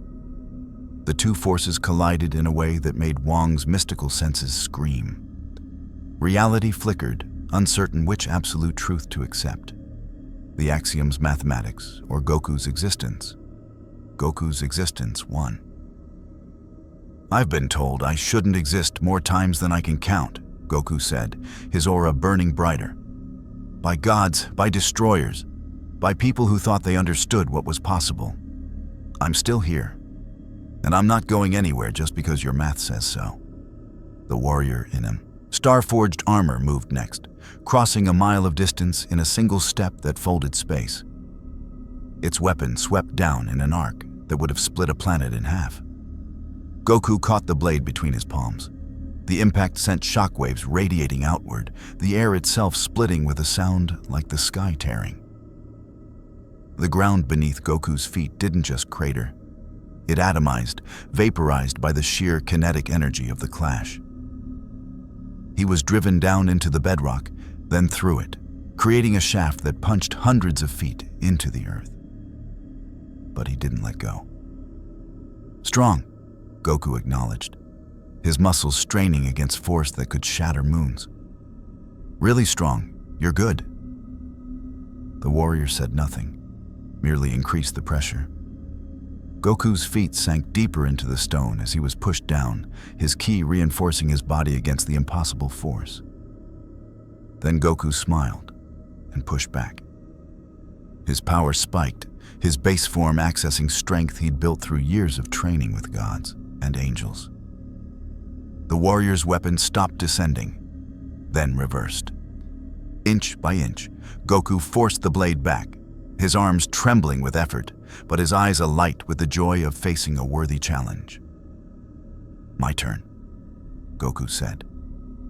He twisted, redirecting the warrior's force at an angle, and drove his knee into what approximated its torso. The impact created a sonic boom that shattered the remaining rocks in a half-mile radius.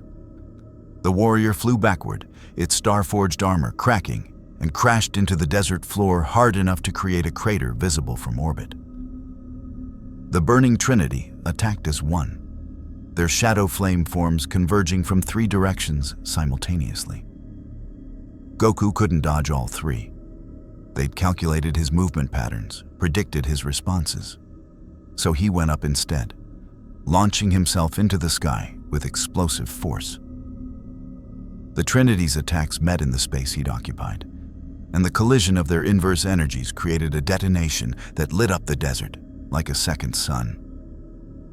"He's holding his own," Rhodey observed with something like awe in his voice, "against cosmic-level entities, and he's actually holding his own." "More than holding," Bruce corrected, his sensors tracking the energy exchanges. "He's dominating. The warrior's armor is cracked.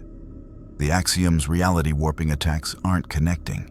He's fighting 9 cosmic entities simultaneously and winning." "Don't celebrate yet," Wong warned. "They're testing him, probing his capabilities. The real fight hasn't started." As if to prove his point, the entity that appeared to be a black hole in humanoid form finally moved. It didn't attack with energy or physical force. It attacked with gravity, with the fundamental force that held galaxies together. Space-time itself curved around Goku, trying to pull him into the singularity at the entity's core. Goku felt the pull, felt his body trying to stretch and compress simultaneously as tidal forces attempted to spaghettify him. His Kai responded automatically, reinforcing his physical structure, creating a counterfield that pushed back against the gravitational assault. "Gravity manipulation?" he said, understanding clicking into place. "I've trained in 400 times Earth's gravity. This is maybe 1,000 times. Strong, but not unbeatable." He moved through the gravitational field like it was water, his keys adapting and compensating for the warped space-time. Each step required conscious effort. Each movement demanded perfect control. But he'd trained for exactly this kind of challenge. The being of living music struck then, its attack a symphony of destructive frequencies that targeted Goku on a molecular level. Sound waves calibrated to shatter his bone structure, disrupt his nervous system, break down the electromagnetic bonds that held his cells together. Goku countered with a ki, not just a shout, but a focused release of ki through vocal cords that could shatter mountains. The two sound-based attacks met and created a standing wave that rippled across the desert, the interference pattern visible as reality itself vibrated. The creature of electromagnetic force joined the assault, lightning and magnetic fields trying to override Goku's nervous system, to stop his heart, to cook him from the inside with induced electrical currents. Goku's aura flared brighter, his ki acting as a perfect insulator. The electrical attacks scattered harmlessly across his energy field, unable to penetrate the life force barrier he'd unconsciously raised. "You're all strong," Goku called out, his voice carrying across the battlefield. "Really strong. But you're fighting like you've never met someone who could actually challenge you. You're used to overwhelming opponents with raw power. Let me show you what happens when that's not enough." He blurred into motion, and the fight truly began. Goku engaged the Burning Trinity first, moving between their synchronized attacks with fluid grace. He'd fought the Ginyu Force, who'd perfected synchronized combat techniques. He'd sparred with Gotenks, whose fusion produced unpredictable attack patterns. These three were coordinated, but not beyond his ability to counter. He caught the first's Shadow Flame fist, twisted, and used its momentum to throw it into the second.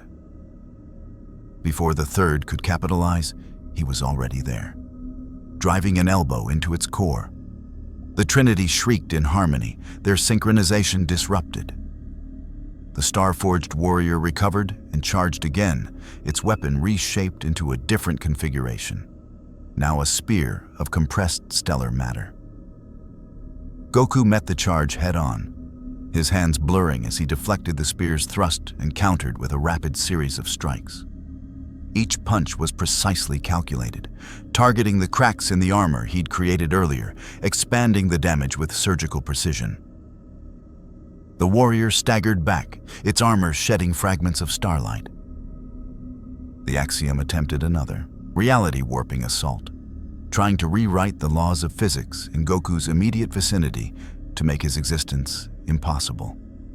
Goku simply powered through it, his ki so dense and refined that it asserted its own set of physical laws. Where the Axiom said, "You cannot exist," Goku's power answered, "I do exist, deal with it."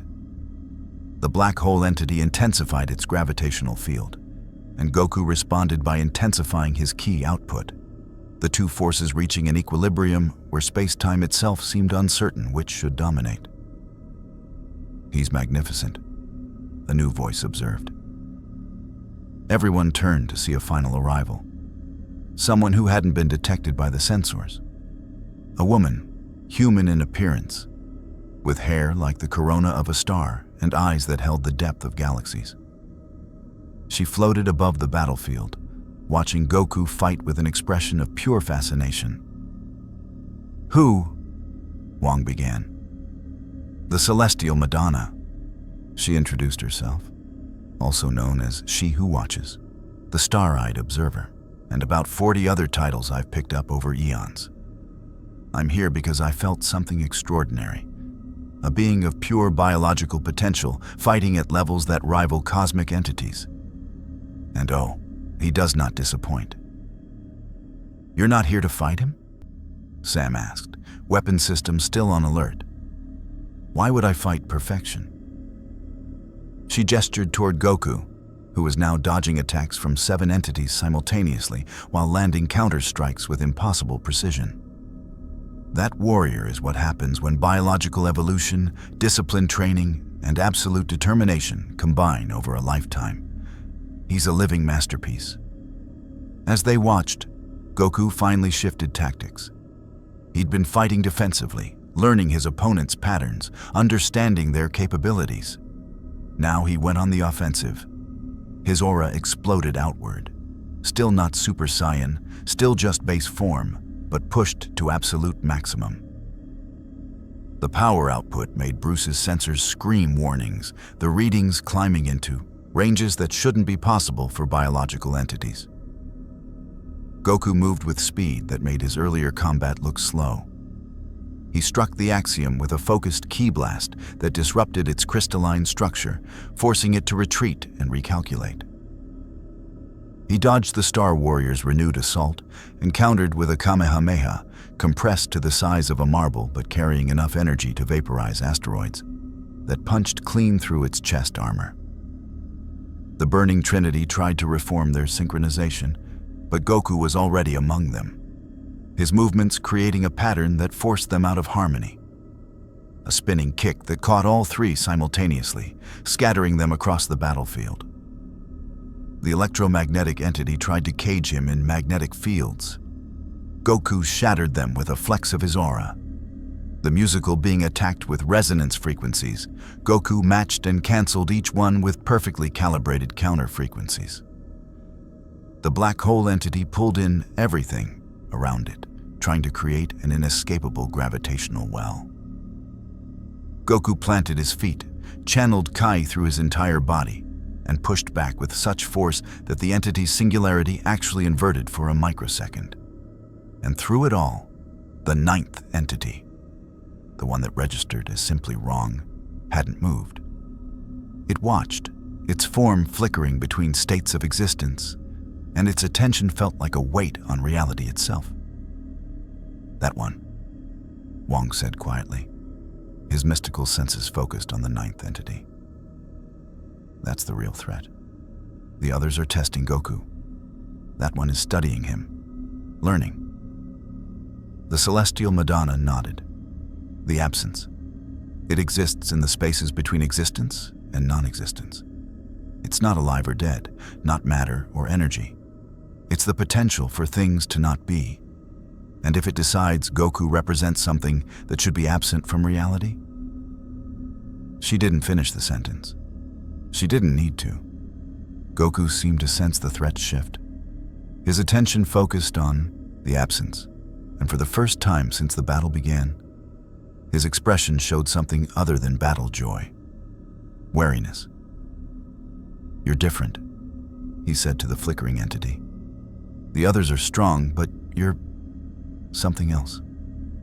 I can barely sense you. You're there, but also not there. What are you?" The absence didn't speak.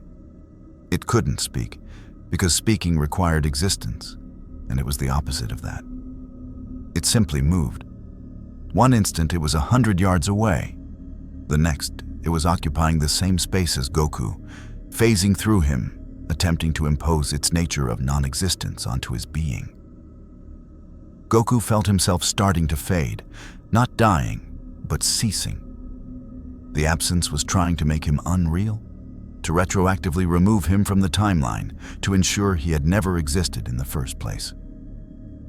His Kai flared in desperate response, his life force fighting to maintain its reality against the assault of unbeing. Every cell in his body screamed with the effort of asserting its existence against something designed to erase existence itself. "No," Goku gasped, his form flickering between solid and translucent. "I've fought too hard, overcome too much to just stop existing."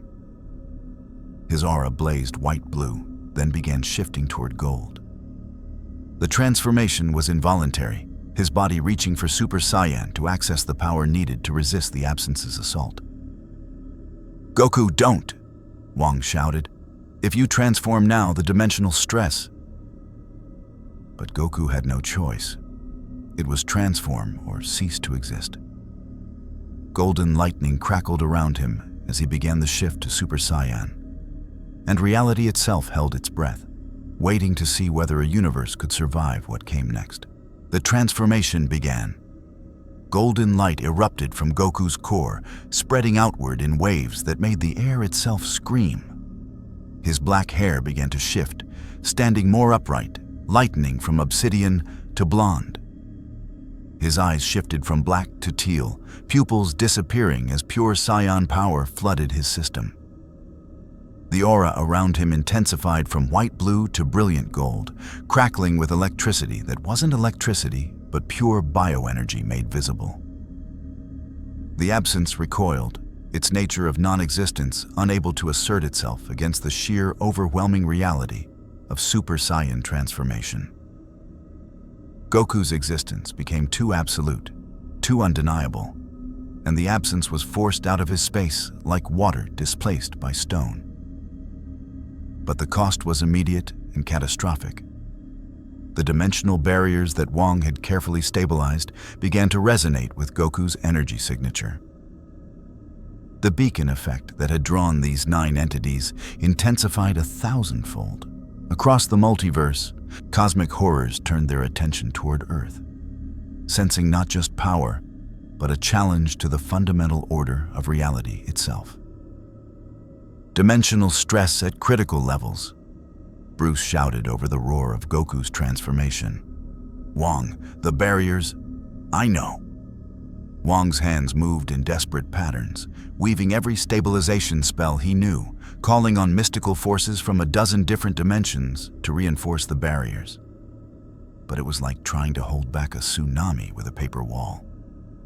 "Goku, you need to finish this now. Every second you maintain that form, you're tearing holes in reality."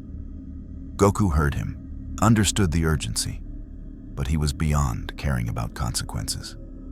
The absence had tried to erase him from existence itself.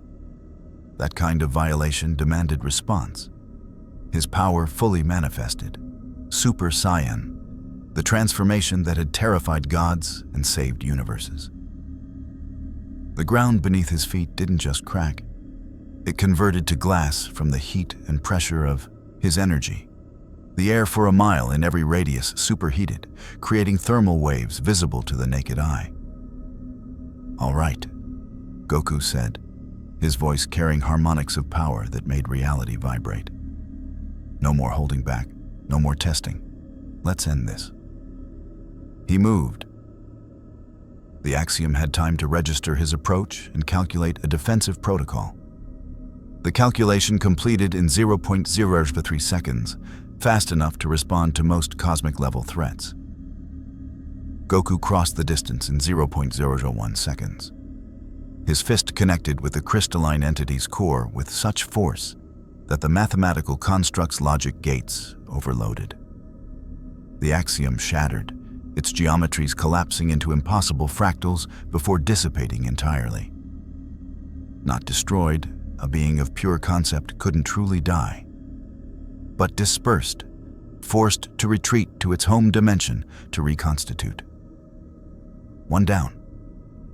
The star-forged warrior recognized the threat escalation and shifted its weapon into a final configuration. A blade of pure stellar plasma hot, enough to cut through neutron star material. It charged, its movement folding space to close distance instantly. Goku didn't dodge. He caught the blade with his bare hand. The plasma burned, eating through his Kai reinforcement, charring his palm. But Goku's Saiyan biology was already adapting, healing, growing stronger from the damage even as it occurred. He squeezed, and the blade of stellar matter shattered like glass. His counterstrike was a simple punch. No technique, no special move. Just his fist accelerated to a significant fraction of light speed and backed by 50 times his base power. It connected with the warrior's center mass, and the entity folded around the impact point before being launched backward with such force it achieved escape velocity. It became a shooting star across the sky, already retreating to whatever dimension had spawned it. Two down.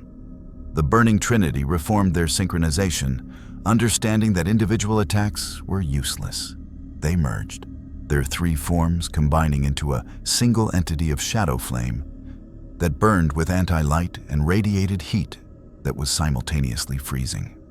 The combined entity was more than the sum of its parts. It was a localized violation of thermodynamic laws, entropy, and creation in perfect destructive balance. Goku faced it without fear. Kame. His hands came together at his side, blue energy gathering between his palms. The technique was so familiar, he could perform it in his sleep. But this time, he poured his Super Saiyan power into it, creating a Kamehameha that made his earlier compressed blasts look like candles next to the sun. Heime. The Trinity unleashed its combined power, a wave of anti-existence meant to burn away reality itself. Ha! The two attacks met in the space between combatants, and the resulting explosion was visible from the International Space Station.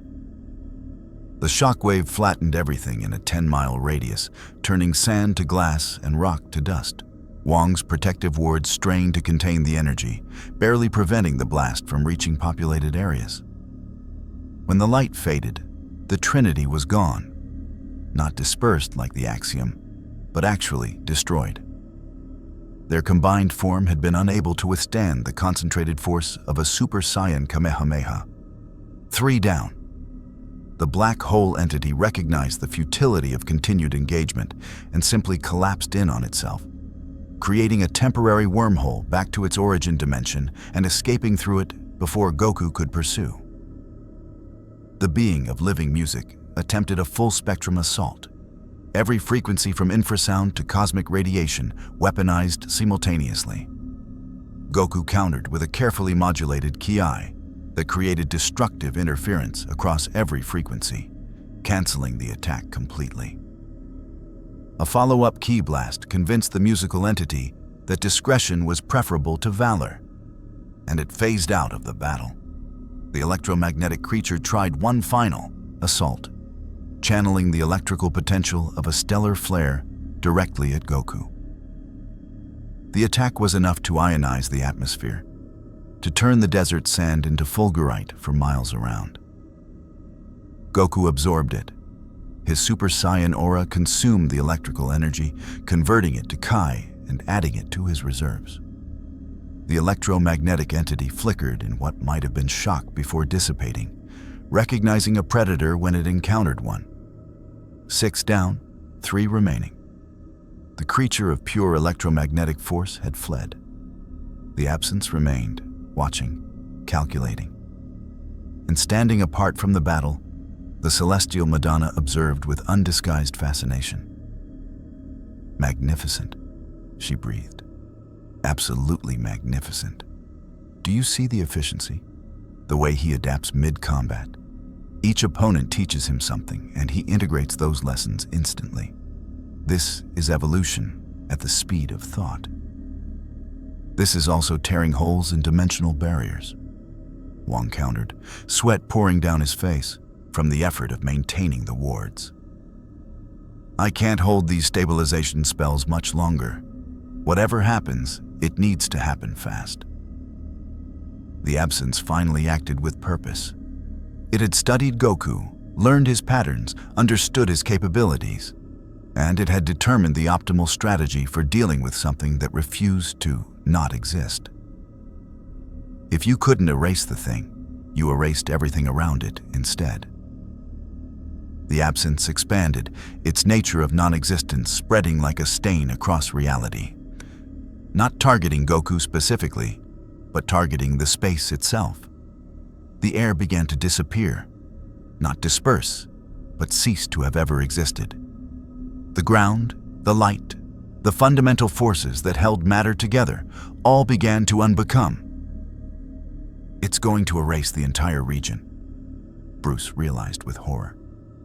"If it keeps expanding at this rate, it'll consume the Gobi Desert in minutes, then Mongolia, then everything," Wong finished grimly. "It's choosing to remove the battlefield rather than the opponent. Scorched earth tactics on a cosmic scale." Goku felt the strategy, understood the threat. This wasn't something he could punch. Physical force was meaningless against an entity that existed to negate existence itself. But there were other techniques in his arsenal, techniques he'd learned from the most powerful beings in his universe. "Hakai," Goku whispered, the word itself carrying power. It was a technique of the gods of destruction, something he'd witnessed Beerus use, and, through observation and impossible determination, learned to replicate in limited capacity, not full erasure. Goku didn't have the divine authority for that, but enough to impose his will on reality, to say this thing should not be, and make it true. Purple-black energy formed around his hand, energy that existed specifically to destroy, to remove things from the cosmic ledger. It was anathema to everything the absence was. Where the absence was passive non-existence, Hakai was active destruction. Two opposite concepts meeting head-on. Goku thrust his hand forward, and the Hakai energy met the spreading field of non-existence. The collision was silent. No explosion, no shockwave. Just a perfect sphere of absolutely nothing where the two forces canceled each other out. Reality within that sphere simply ceased to have properties. Not existing, not existing, just absent from all possible states. The absence withdrew, its expansion halted. It had encountered something it couldn't process, a paradox to match its own paradoxical nature. In the face of that uncertainty, it did what all survival-oriented entities do. It retreated, phasing back to whatever impossible place it had originated from. 7 down. Only the celestial Madonna remained, still observing, still fascinated. "Hakai," she said appreciatively. "The Destroyer's technique. You learned that from observation alone, without divine tutelage? That's..." She paused, searching for adequate words. "That's actually impossible. No mortal should be capable of wielding destruction energy without the authority of a destroyer god." "I've been told a lot of things are impossible," Goku replied, his Super Saiyan aura still burning bright. "Usually right before I do them anyway." The Madonna smiled, an expression that held genuine warmth alongside her cosmic detachment. "I have no intention of fighting you, Goku of Universe 7. I came to observe, and what I've observed is worth every moment. You're not just strong. You're a force of pure potential. Every challenge makes you better. Every opponent teaches you something new. You're everything I love about biological life, distilled into a single, perfect warrior. So you're not here to try to kill me or erase me or whatever?" Goku asked, letting his battle stance relax slightly, but not powering down yet. "Why would I destroy art?" She gestured toward the battlefield, where the evidence of cosmic-level combat scarred the landscape. "But I should warn you, you've passed the first test. The entities that responded to your beacon were curious, territorial, or opportunistic. What comes next will be different." "Different how?" Sam asked over the comm, his voice tight with tension. "The first wave responds to power," the Madonna explained. "They feel a surge of energy and come to investigate, challenge, or claim it. The second wave responds to victory.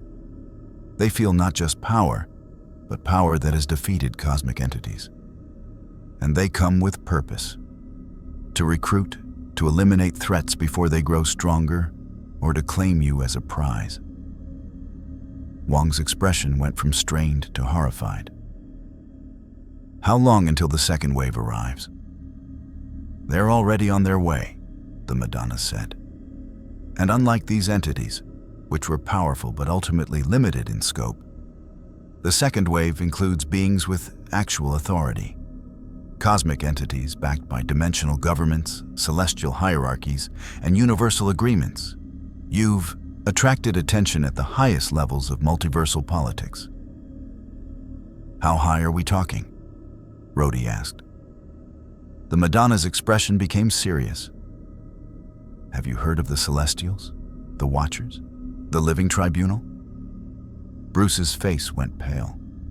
"Those are creation-level entities, things that were there when the universe began, things that make Thanos look like a street-level thug." "Indeed," the Madonna confirmed. "And they're all very interested in the warrior from another universe who dared to announce himself so boldly.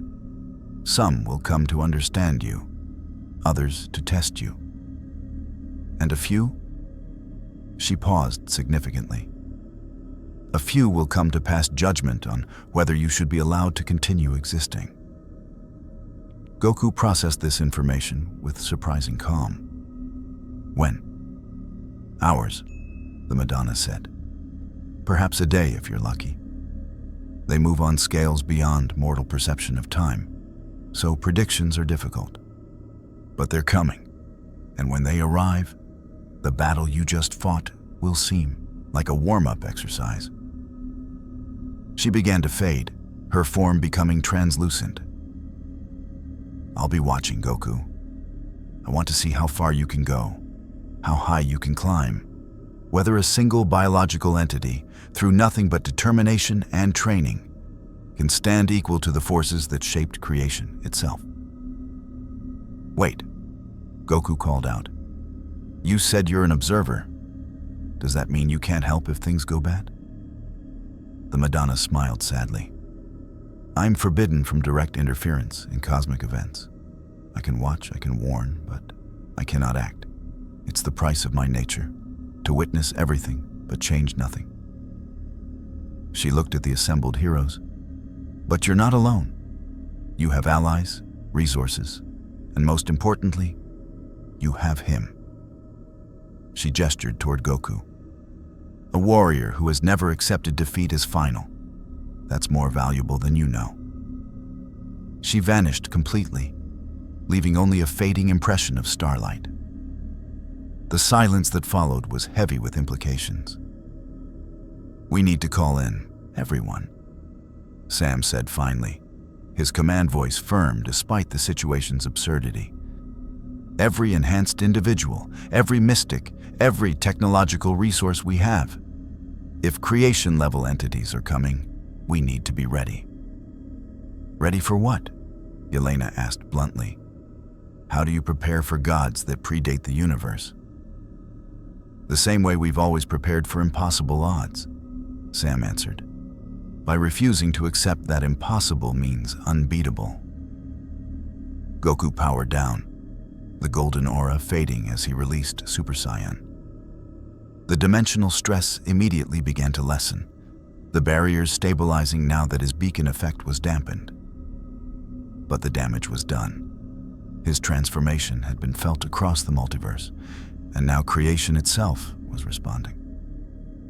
I'm sorry, he said quietly. I know I made things worse, but that thing was trying to erase me from existence. I didn't have a choice. We know, Bruce said, reviewing the sensor data. The readings we got during that fight are, well, they're going to rewrite our understanding of what's physically possible. You fought 7 cosmic entities simultaneously and won. That's not making things worse. That's proving we might actually have a chance when the real threats arrive.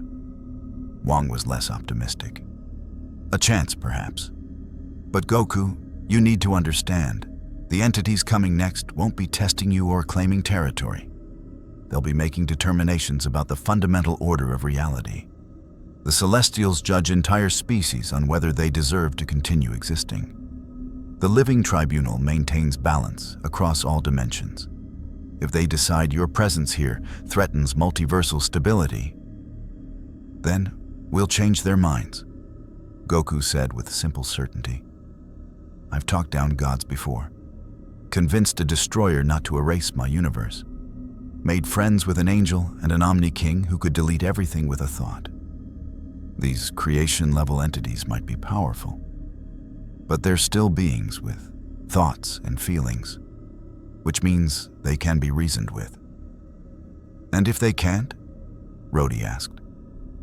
Goku's expression became serious, the battle joy fading to reveal the protector beneath. Then I fight, not because I want to, but because innocent people shouldn't suffer for my mistakes. This universe took me in, even knowing I was dangerous. You've helped me, trusted me, fought alongside me. I won't let cosmic entities harm you because of something I did. Sam stepped forward, extending his hand again. Then we fight together. You're not alone in this, Goku. We might not be cosmic entities, but we've beaten impossible odds before. We'll do it again. Goku shook his hand, feeling the strength in that very human gesture. Thank you, all of you. I promise, when this is over, when I find a way home, I'll make sure the multiverse knows that Earth 616 is under protection, that this universe has heroes worth respecting. Earth 616? Bruce asked, confused. That's what the Celestial Madonna called it, Goku explained. Your universe's designation in the Multiversal catalog. Mine is Universe 7. There are at least 12 that I know of, maybe more. Wong was already weaving new calculations, trying to determine the exact timeline before the next wave arrived. We have time to prepare. Not much, but some. Goku, you need rest. Your Zenkai boost will continue processing as you recover, making you stronger, but only if you actually allow yourself to heal. I'll rest when we're ready, Goku countered. Right now, I need to train. If creation-level entities are coming, I need to push myself higher. Maybe I can achieve Super Saiyan 2, or figure out how to use Ultra Instinct in this universe's dimensional structure, or you could listen to the Master of Mystic Arts, who's trying to keep reality from collapsing. Wong interrupted firmly. Rest, eat, recover. Then we'll discuss training. You can't protect anyone if you burn yourself out before the real fight begins. Goku wanted to argue, his Saiyan nature demanding constant improvement, constant preparation. But he saw the exhaustion in Wong's eyes, the strain in Sam's posture, the concern in Bruce's expression.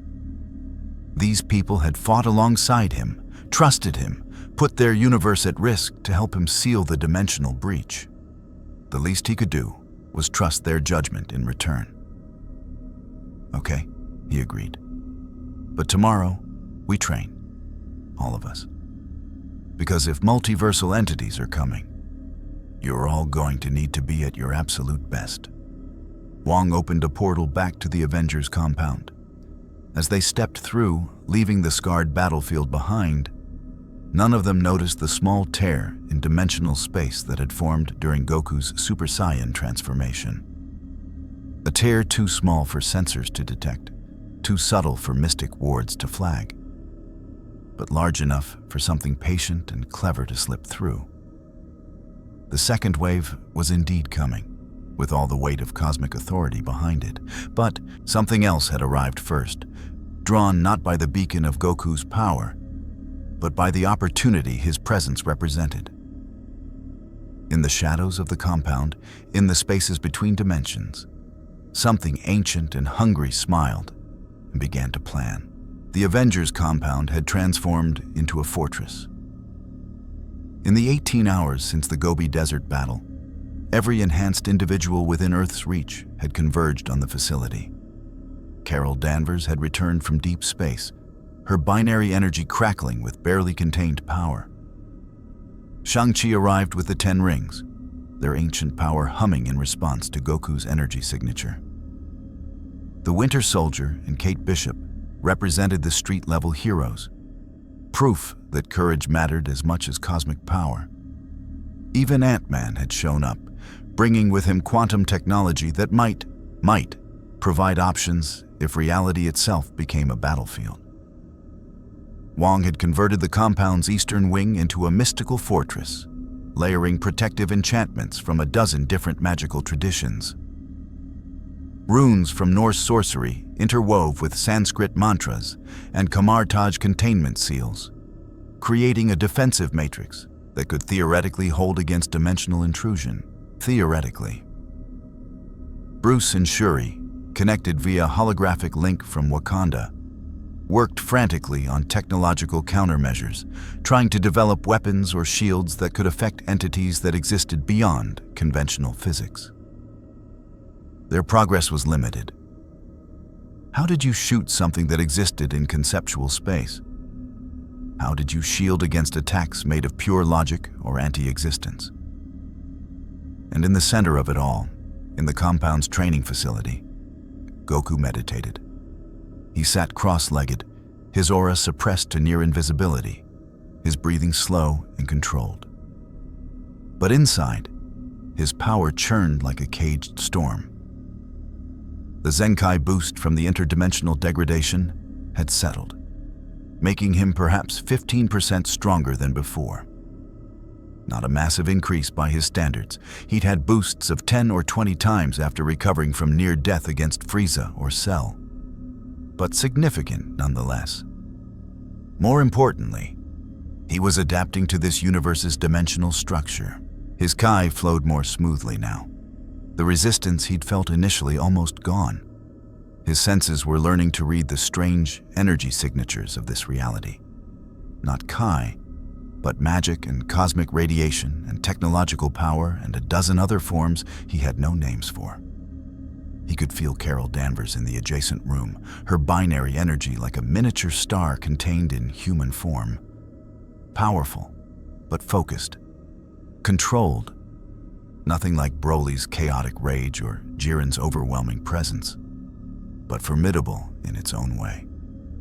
He could feel Wong's mystical wards, layers upon layers of structured magical energy, forming geometric patterns and dimensions beyond normal perception.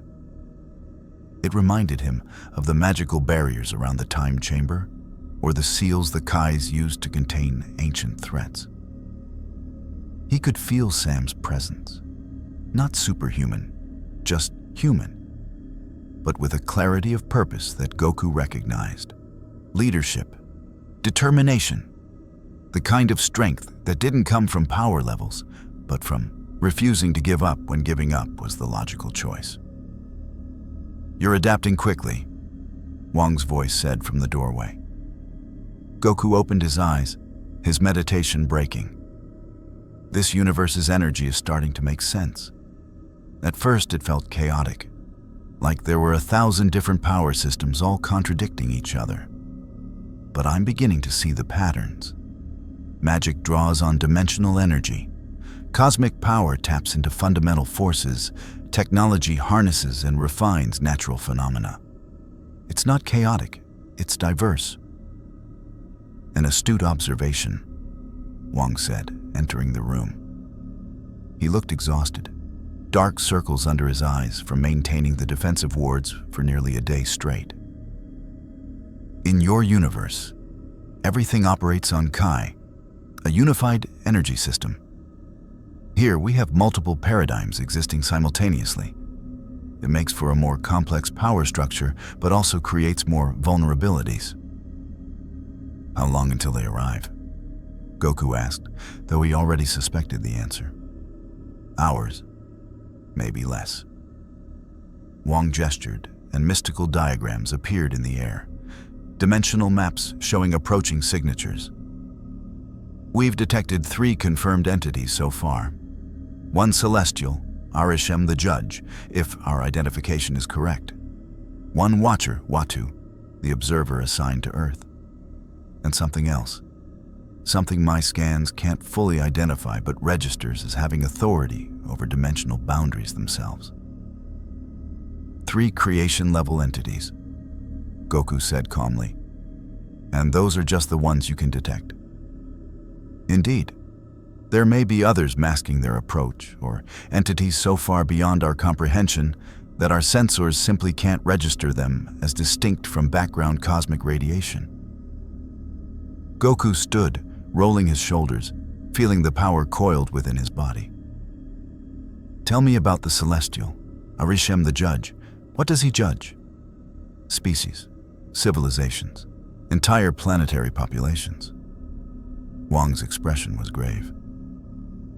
Celestials seed worlds with potential, then. Return to judge whether those worlds deserve to continue existing. If they find a species wanting, too violent, too destructive, lacking sufficient evolutionary progress, they eliminate it and start over.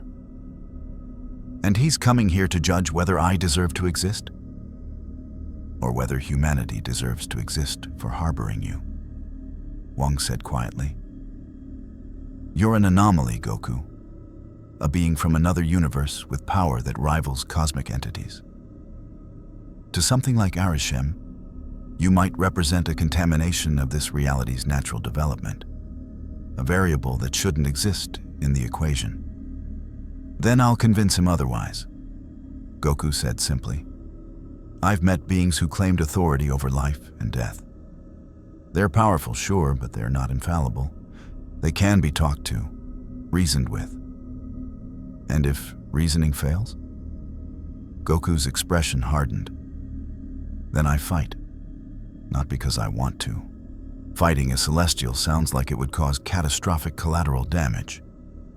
But I won't let innocent people die because some cosmic judge decides they're contaminated by my presence. A new alarm sounded, different from the previous warnings, deeper, more ominous. Wong's mystical displays lit up like fireworks. They're here, he said unnecessarily. Everyone felt it, the weight of cosmic attention settling over the compound like a physical thing. The sky darkened, not from clouds, but from reality itself, dimming in the presence of beings whose very existence outweighed ordinary physics. Goku and Wong rushed outside to join the assembled heroes. What they saw made even Goku, who'd met gods and angels, pause in awe. 3 entities descended from the sky, each one a testament to power beyond mortal comprehension. The first was Arishem the Judge, a celestial that stood thousands of feet tall, its form humanoid but cosmic in scale. Its armor was forged from the matter of dead stars, and its eyes held the light of galaxies being born. Where it stood, gravity increased tenfold, the ground compressing under weight that existed across multiple dimensions simultaneously.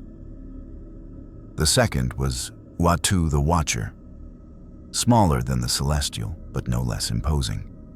Bald, robed, with eyes that had witnessed the birth and death of universes. He floated above the compound, his gaze taking in everything, recording it all with the detached interest of someone who'd seen civilizations rise and fall like waves on an ocean. The third was something Goku had never encountered, even in his wildest adventures. It appeared as a living constellation, points of light connected by lines of pure energy, forming a geometric pattern that hurt to perceive directly. Where the celestial was matter and the watcher was observation, this entity was structure itself, the fundamental framework that held reality together. The cosmic lattice, Wong identified, his voice hushed with a reverence Goku had never heard from him before. The living embodiment of dimensional architecture. It doesn't just exist. In reality, it is the blueprint that reality follows. Impressive company, Carol said, her binary form active and glowing. I've met Arishem before. Wasn't a great conversation then. Doubt it'll be better now. Arishem spoke, its voice resonating across every frequency simultaneously, translating directly into the listeners' minds. We have come to render judgment. Judgment on what? Sam called out, his voice steady despite facing a being that could crush the planet like an egg.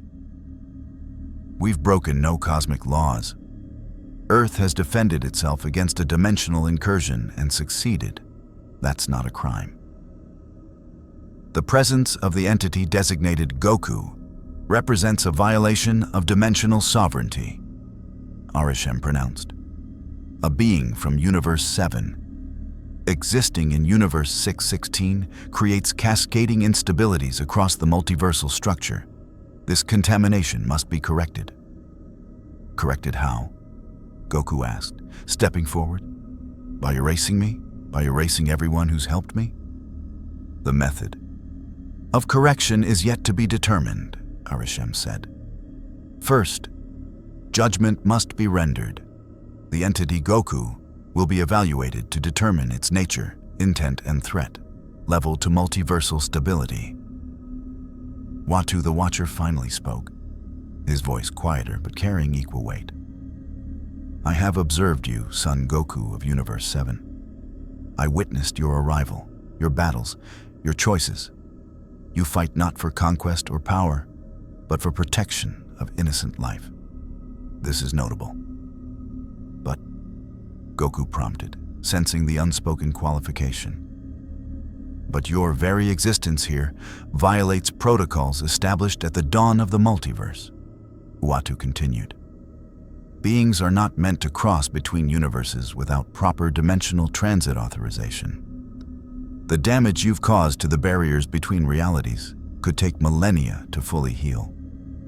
Regardless of your intent, the consequences of your presence are severe. The cosmic lattice pulsed, and information flooded into Goku's mind, not words, but pure data. He saw the dimensional scar from a perspective beyond mortal comprehension, saw how it had created weak points in a dozen adjacent realities, saw the cascade effect that is transformation to Super Saiyan had triggered across the multiversal structure. He saw, with horrifying clarity, exactly how much damage his presence had caused. "I understand," Goku said quietly. "I didn't mean to cause this much harm. I was just trying to survive, to get home, to protect people from the parasites that were invading through the breach.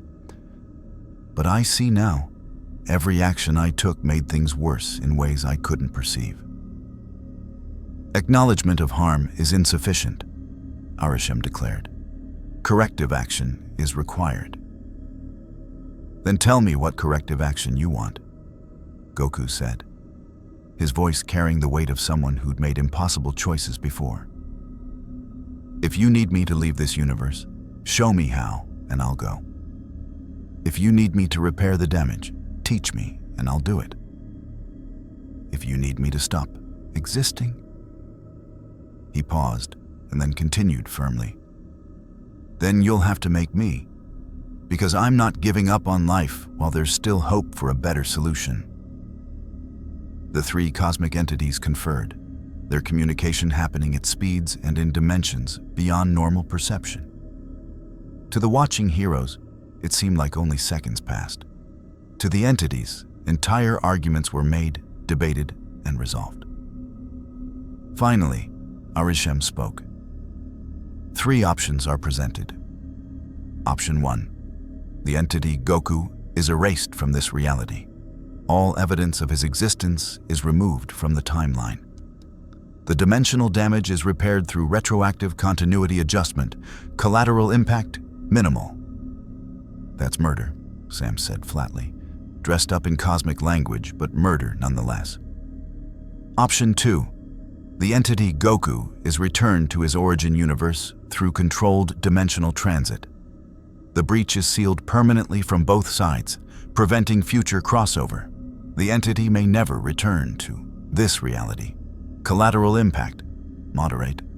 Dimensional barriers require extensive repair, but remain stable." "That's what I want," Goku said immediately. "Send me home. I never meant to stay here anyway." "However," Arishem continued, "Option 2 requires energy expenditure beyond current available reserves.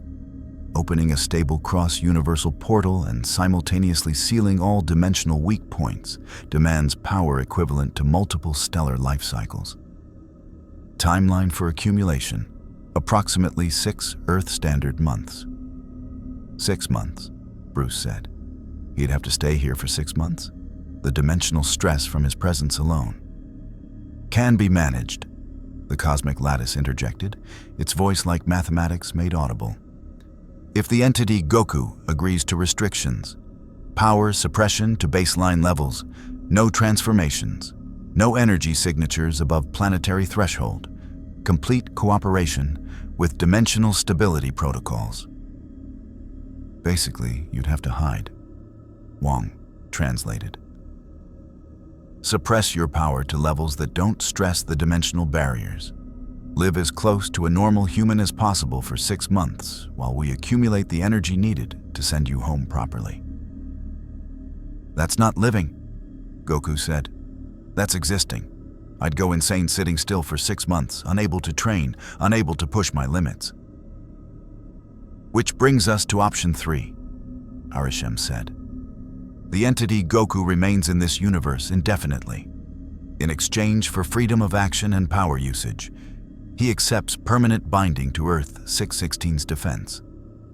He becomes, in effect, a dimensional anchor, his foreign energy signature integrated into this reality structure as a bulwark against future incursions." "A permanent guardian," Uatu clarified. "Bound to this universe, unable to ever return home, but free to act as you see fit within this reality. Your power would be accepted as part of Earth 616's natural order rather than an anomaly to be corrected." Goku's expression shifted through several emotions: shock, consideration, longing, and finally, resignation. "So my choices are: die, hide for 6 months, or never go home." "Correct," Arishem confirmed. The The silence that followed was deafening. Carol stepped forward. There has to be a fourth option. You're cosmic entities. You've existed since the beginning of everything. You're telling me these are the only solutions? There are infinite solutions, the cosmic lattice said. These are the only ones that balance multiversal stability, individual agency, and acceptable collateral damage. Other options exist, but require sacrifices you would find unacceptable. Like what? Shang-Chi asked. Earth could be evacuated and destroyed, eliminating the dimensional weak point by removing the location. Arishem listed dispassionately. The entity Goku could be dissected and studied, his energy signature analyzed and replicated to create dimensional repair protocols.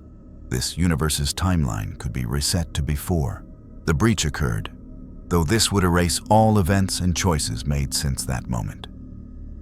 Those aren't options, Sam said hotly. Those are atrocities. They are solutions, Arishem corrected. Atrocity is a moral judgment.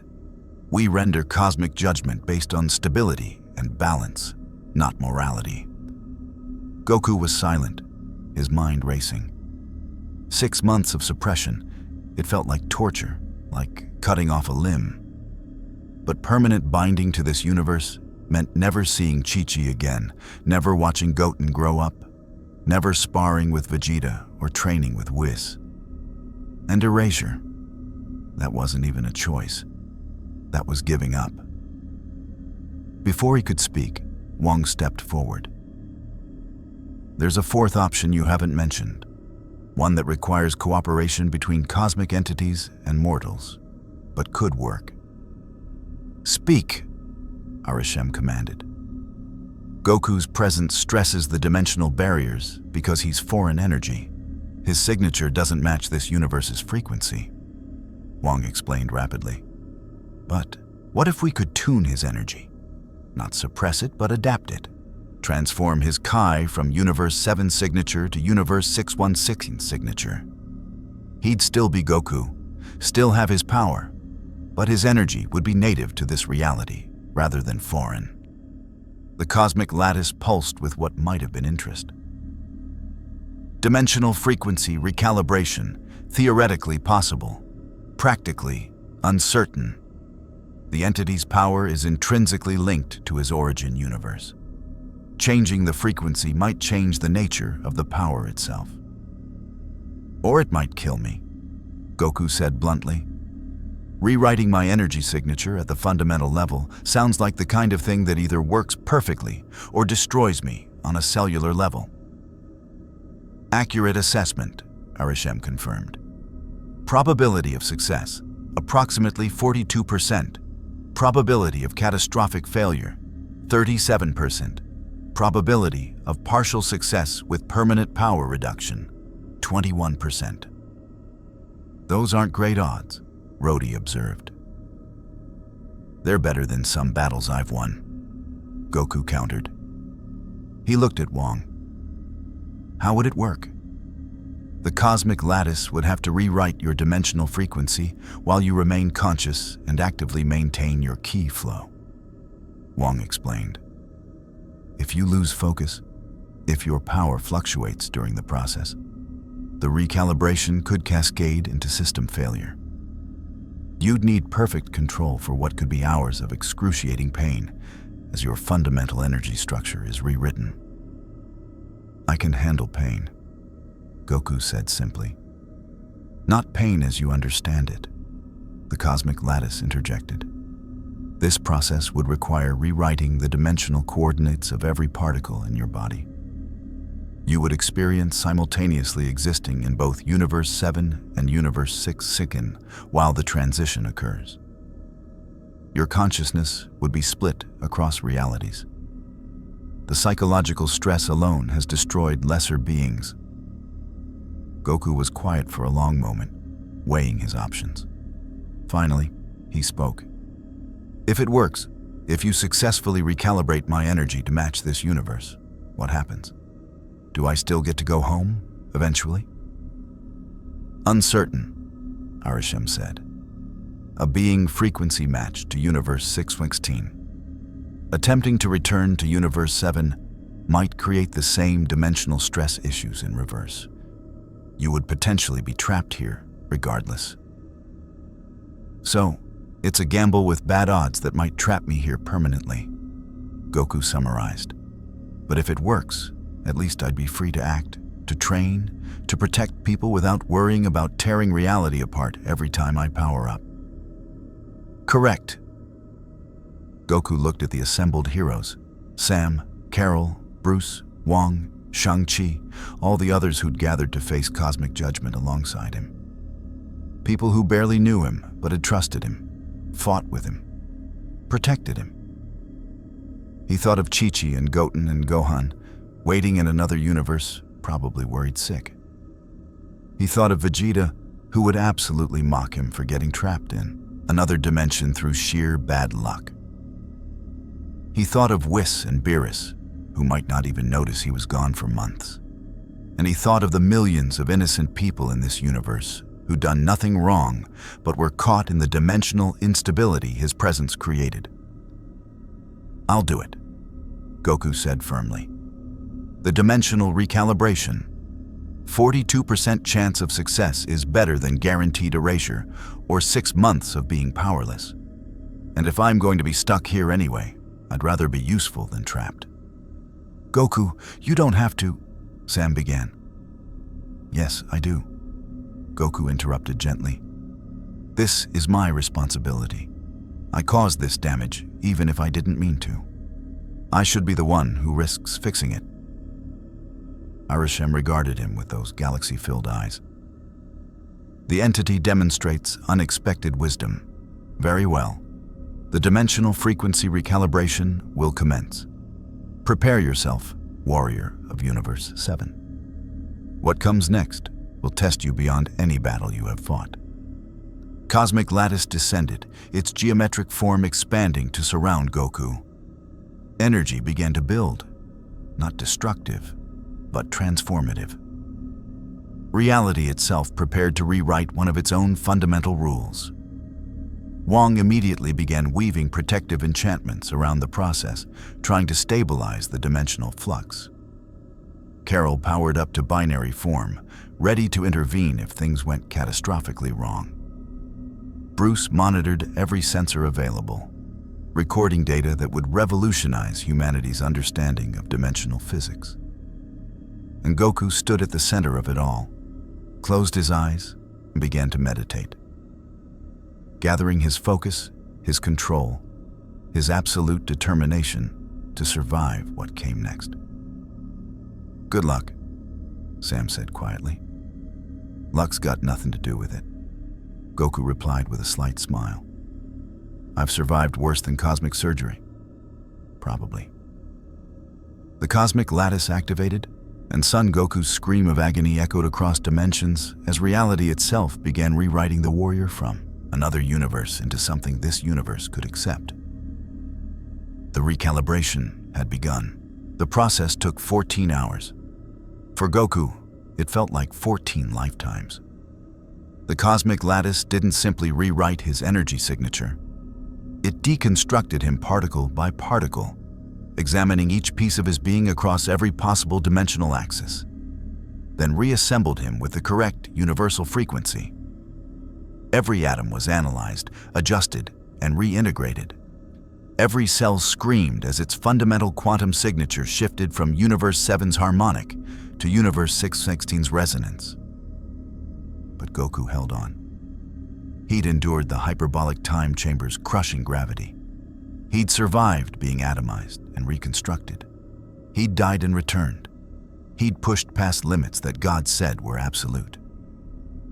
This was just another wall to break through, another impossible challenge to overcome through sheer stubborn will. When it finally ended, when the cosmic lattice withdrew and reality settled back into stable configurations, Goku collapsed to his knees, gasping for air that felt subtly different than before. Everything felt different. His ki still flowed through his body, but it hummed at a new frequency now, one that matched the dimensional architecture of Universe 616. He could feel the change, sense how his energy no longer grated against reality's structure, but instead flowed with it, part of the natural order rather than a foreign contaminant. "Status," Bruce said urgently, his sensors analyzing Goku's new energy signature. "I'm reading..." Oh my God. The recalibration worked. His dimensional frequency matches our universal constants perfectly. There's no stress on the barriers, no resonance with the sealed breach.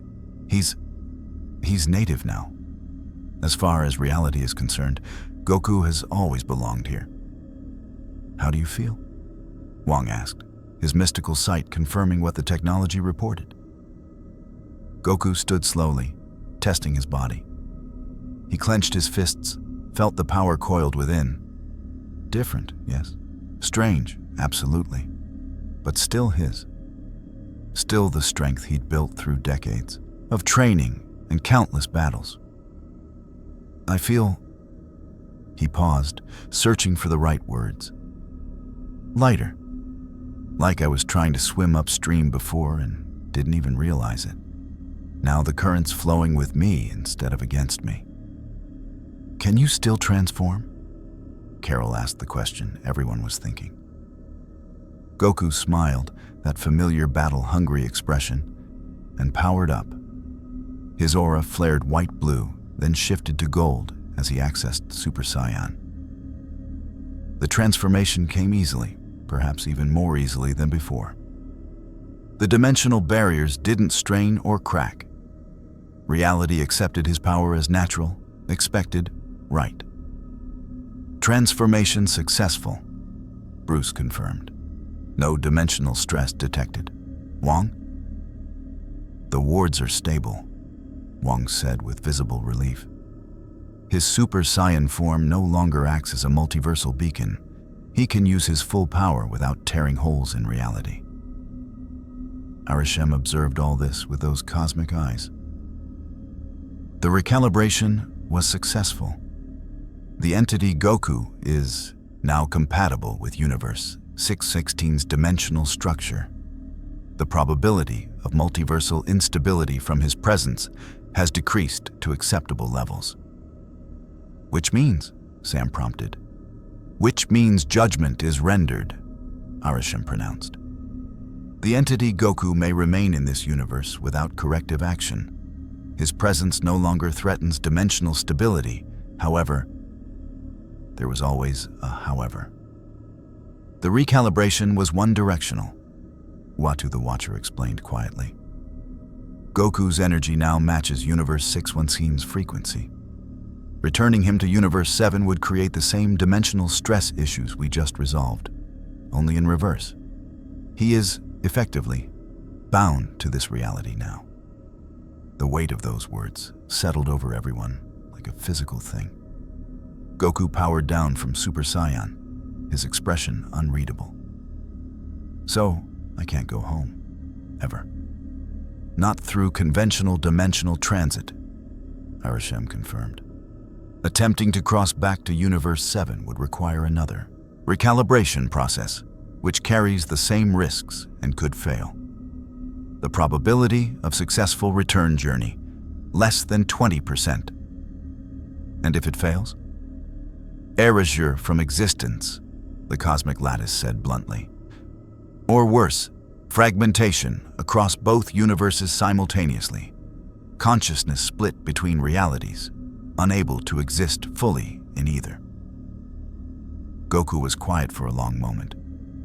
When he finally spoke, his voice was steady despite the heartbreak beneath. "Then I'm staying here. I won't risk fragmentation or erasure for a 1 in 5 chance of getting home. My family would rather know I'm alive somewhere than risk me being destroyed trying to reach them." "I'm sorry," Sam said quietly. "I know this isn't what you wanted." "No," Goku agreed. "But it's better than the alternatives. I'm alive. I have my power. And from what I've seen, this universe has plenty of people who need protecting and plenty of challenges to keep me growing stronger." He managed a small smile. "Could be worse," At least the food here is pretty good. There is one additional matter, Arishem said. The entity Goku has demonstrated power sufficient to threaten planetary stability. Under normal circumstances, beings of such magnitude are monitored by cosmic authorities. However, the entity has also demonstrated restraint, wisdom, and protective intent toward innocent life. Are you offering him a job? Rhodey asked incredulously. We are acknowledging his status, Watu clarified. Goku, you have been judged and found worthy, not just of existence, but of trust. The cosmic entities have agreed that you may act freely within this universe without oversight or restriction, provided you continue to demonstrate the same judgment you've shown thus far. What he's saying, Wong translated, is that you're officially recognized as a cosmic-level entity in your own right. You can go where you want, do what you want, use whatever power you need, and the universal authorities won't interfere unless you become a threat. It's basically the ultimate freedom pass, Carol added. Most beings with your power would be monitored, restricted, or recruited by someone. You're getting a complete exception because you proved yourself worthy of it. Goku processed this, the implications slowly sinking in. So I can train without limits? Fight whoever I want? Explore this universe's version of Earth and beyond? Correct, Arishem confirmed. With the understanding that great power carries great responsibility, misuse of the freedom granted will result in reassessment. I understand, Goku said seriously. Then a thought occurred to him. One question, am I still technically from Universe 7? Like, fundamentally? Your energy signature has been recalibrated, the cosmic lattice explained. But your memories, experiences, and fundamental nature remain unchanged. You are still the warrior forged in Universe 7, now existing in Universe 616, a unique hybrid. The best of both universes, Bruce murmured, already imagining the research possibilities. The three cosmic entities began to withdraw, their judgment rendered, their purpose fulfilled. Farewell, son Goku of Universe 7 now 616, Arishem intoned. May your strength continue to protect the innocent. May your judgment remain sound. May your existence serve as proof that anomalies can become assets. Watu the Watcher paused before departing.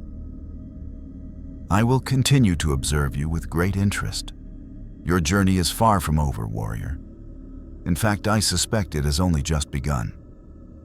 The cosmic lattice's final message was mathematical rather than verbal, but somehow Goku understood it anyway. The equation that translated to grow stronger, protect fiercely, never stop pushing forward. Then they were gone, reality returning to its normal weight, the sky brightening as cosmic presences withdrew. For several seconds, no one spoke. Then Yelena broke the silence with characteristic bluntness. So we have a universe-hopping martial artist with god-level power permanently stationed on Earth now. Great. I'm sure that won't cause any problems. Actually, Sam said thoughtfully, it might solve more problems than it creates. Goku, you've proven yourself in the last 48 hours. You fought cosmic entities to a standstill, sealed a dimensional breach, and survived having your fundamental energy structure rewritten. I'd say you've more than earned a place here. What are you suggesting? Carol asked. I'm suggesting we make it official, Sam said. Goku, how would you feel about joining the Avengers? Not as a probationary member or temporary ally, but as a full member of the team. Goku blinked in surprise. The Avengers? Like, officially? You've already proven you can work with us, Bruce added. And frankly, having someone at your power level on the roster would give us options we've never had before. Threats that would normally require calling in cosmic favors. You could handle them solo. Dimensional incursions? You've already dealt with one. Enemies that can't be reasoned with or contained. You specialize in those. Plus, Rhodey added with a slight smile, you've got that whole protect innocent people at any cost thing down perfectly. That's pretty much the core Avenger requirement.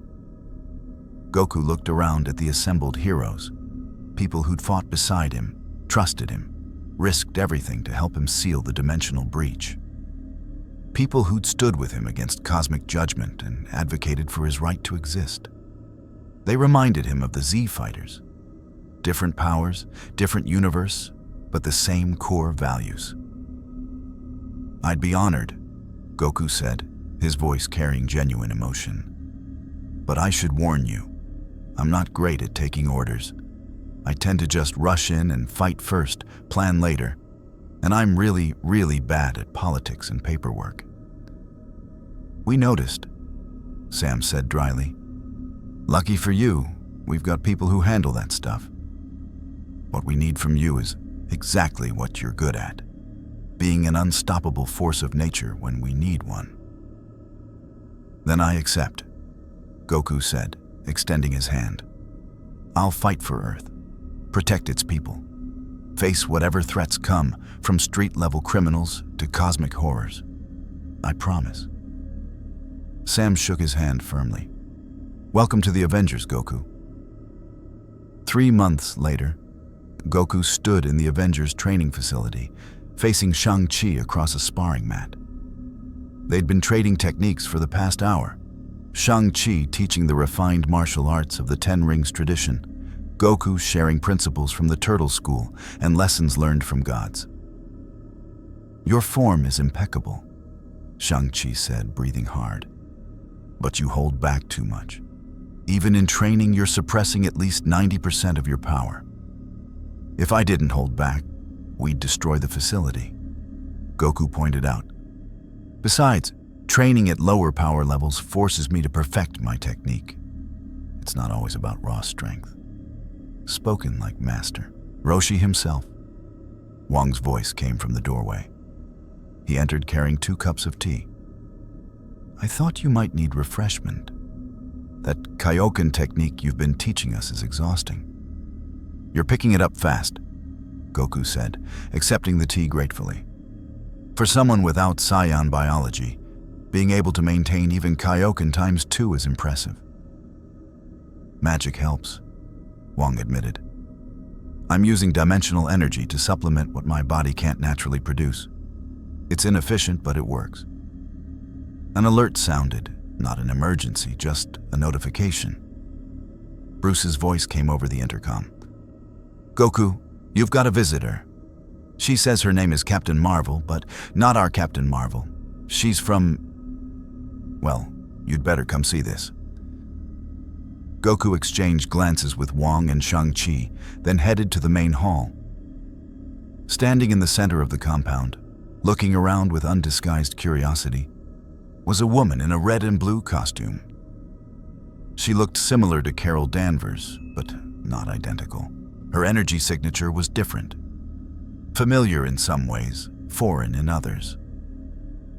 You must be Goku, she said, extending a hand. Monica Rambeau, Captain Marvel. I'm from Earth 838, and I've got a message for you from the Illuminati. The what now? Goku asked, shaking her hand. Multiversal peacekeeping organization, Monica explained. We monitor threats that span multiple universes. Word's gotten around about a warrior from Universe 7 who defeated cosmic entities and got recalibrated to Universe 616. A lot of people across the multiverse are curious about you. Good curious or bad curious? Both, Monica admitted with a slight smile. Some see you as a potential threat, unprecedented power, unknown ultimate limits, proven willingness to break rules. Others see you as a potential ally, someone who proved that beings from different universes can coexist peacefully if they're willing to adapt. And which are you? Goku asked. I'm in the Let's Talk and See What Happens camp, Monica said. The Illuminati would like to meet you. not to recruit you or monitor you or anything heavy-handed, just to establish dialogue. You're unique, Goku, a biological entity with cosmic tier power who isn't corrupted by it. That's rare enough to be worth understanding. Goku considered this. 3 months ago, he'd been a stranger in a hostile universe, fighting for survival. Now he was an Avenger, recognized by cosmic entities and apparently famous across the multiverse. "Tell your Illuminati I'll meet with them," he said. "But they should know I'm not interested in multiversal politics. I protect people, I fight threats, and I train to get stronger. That's it." "Fair enough," Monica said. "I'll pass that along. Oh, and Goku? There's someone else who wants to meet you. Someone from Universe 7. Goku's heart skipped a beat. "Who?" "He wouldn't give me his name. Just said to tell you. The prince demands a rematch, and this time, Kakarot won't have dimensional excuses." Goku's face split into a massive grin. "Vegeta found a way here?" "Apparently," Monica confirmed. "Used some kind of Capsule Corporation dimensional scanner. He'll be arriving in about a week, assuming he doesn't blow up the transit mechanism out of impatience. Your people are very intense." "You have no idea," Goku said, already imagining the fight. "Vegeta, here, in this universe, a proper sparring match without having to worry about dimensional stability. It would be glorious." Sam walked in, catching the tail end of the conversation. "Please tell me you're not planning to fight another universe-destroying entity in the middle of New York." "Of course not," Goku said innocently. "I'll fight him somewhere remote, maybe the moon. Can people breathe on this universe's moon?" "Goku, no." "Goku, yes." Wong sighed, already preparing the containment spells they'd inevitably need. "This is going to become a regular thing, isn't it?" "Probably," Bruce said, joining the group. "But look at the bright side. If Vegeta can find a way here, that means the dimensional barriers are healing.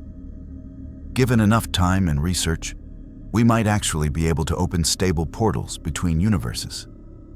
Controlled, safe, authorized transit. Which means Goku might eventually see his family again," Sam realized. Goku's expression softened at that thought. It wasn't guaranteed.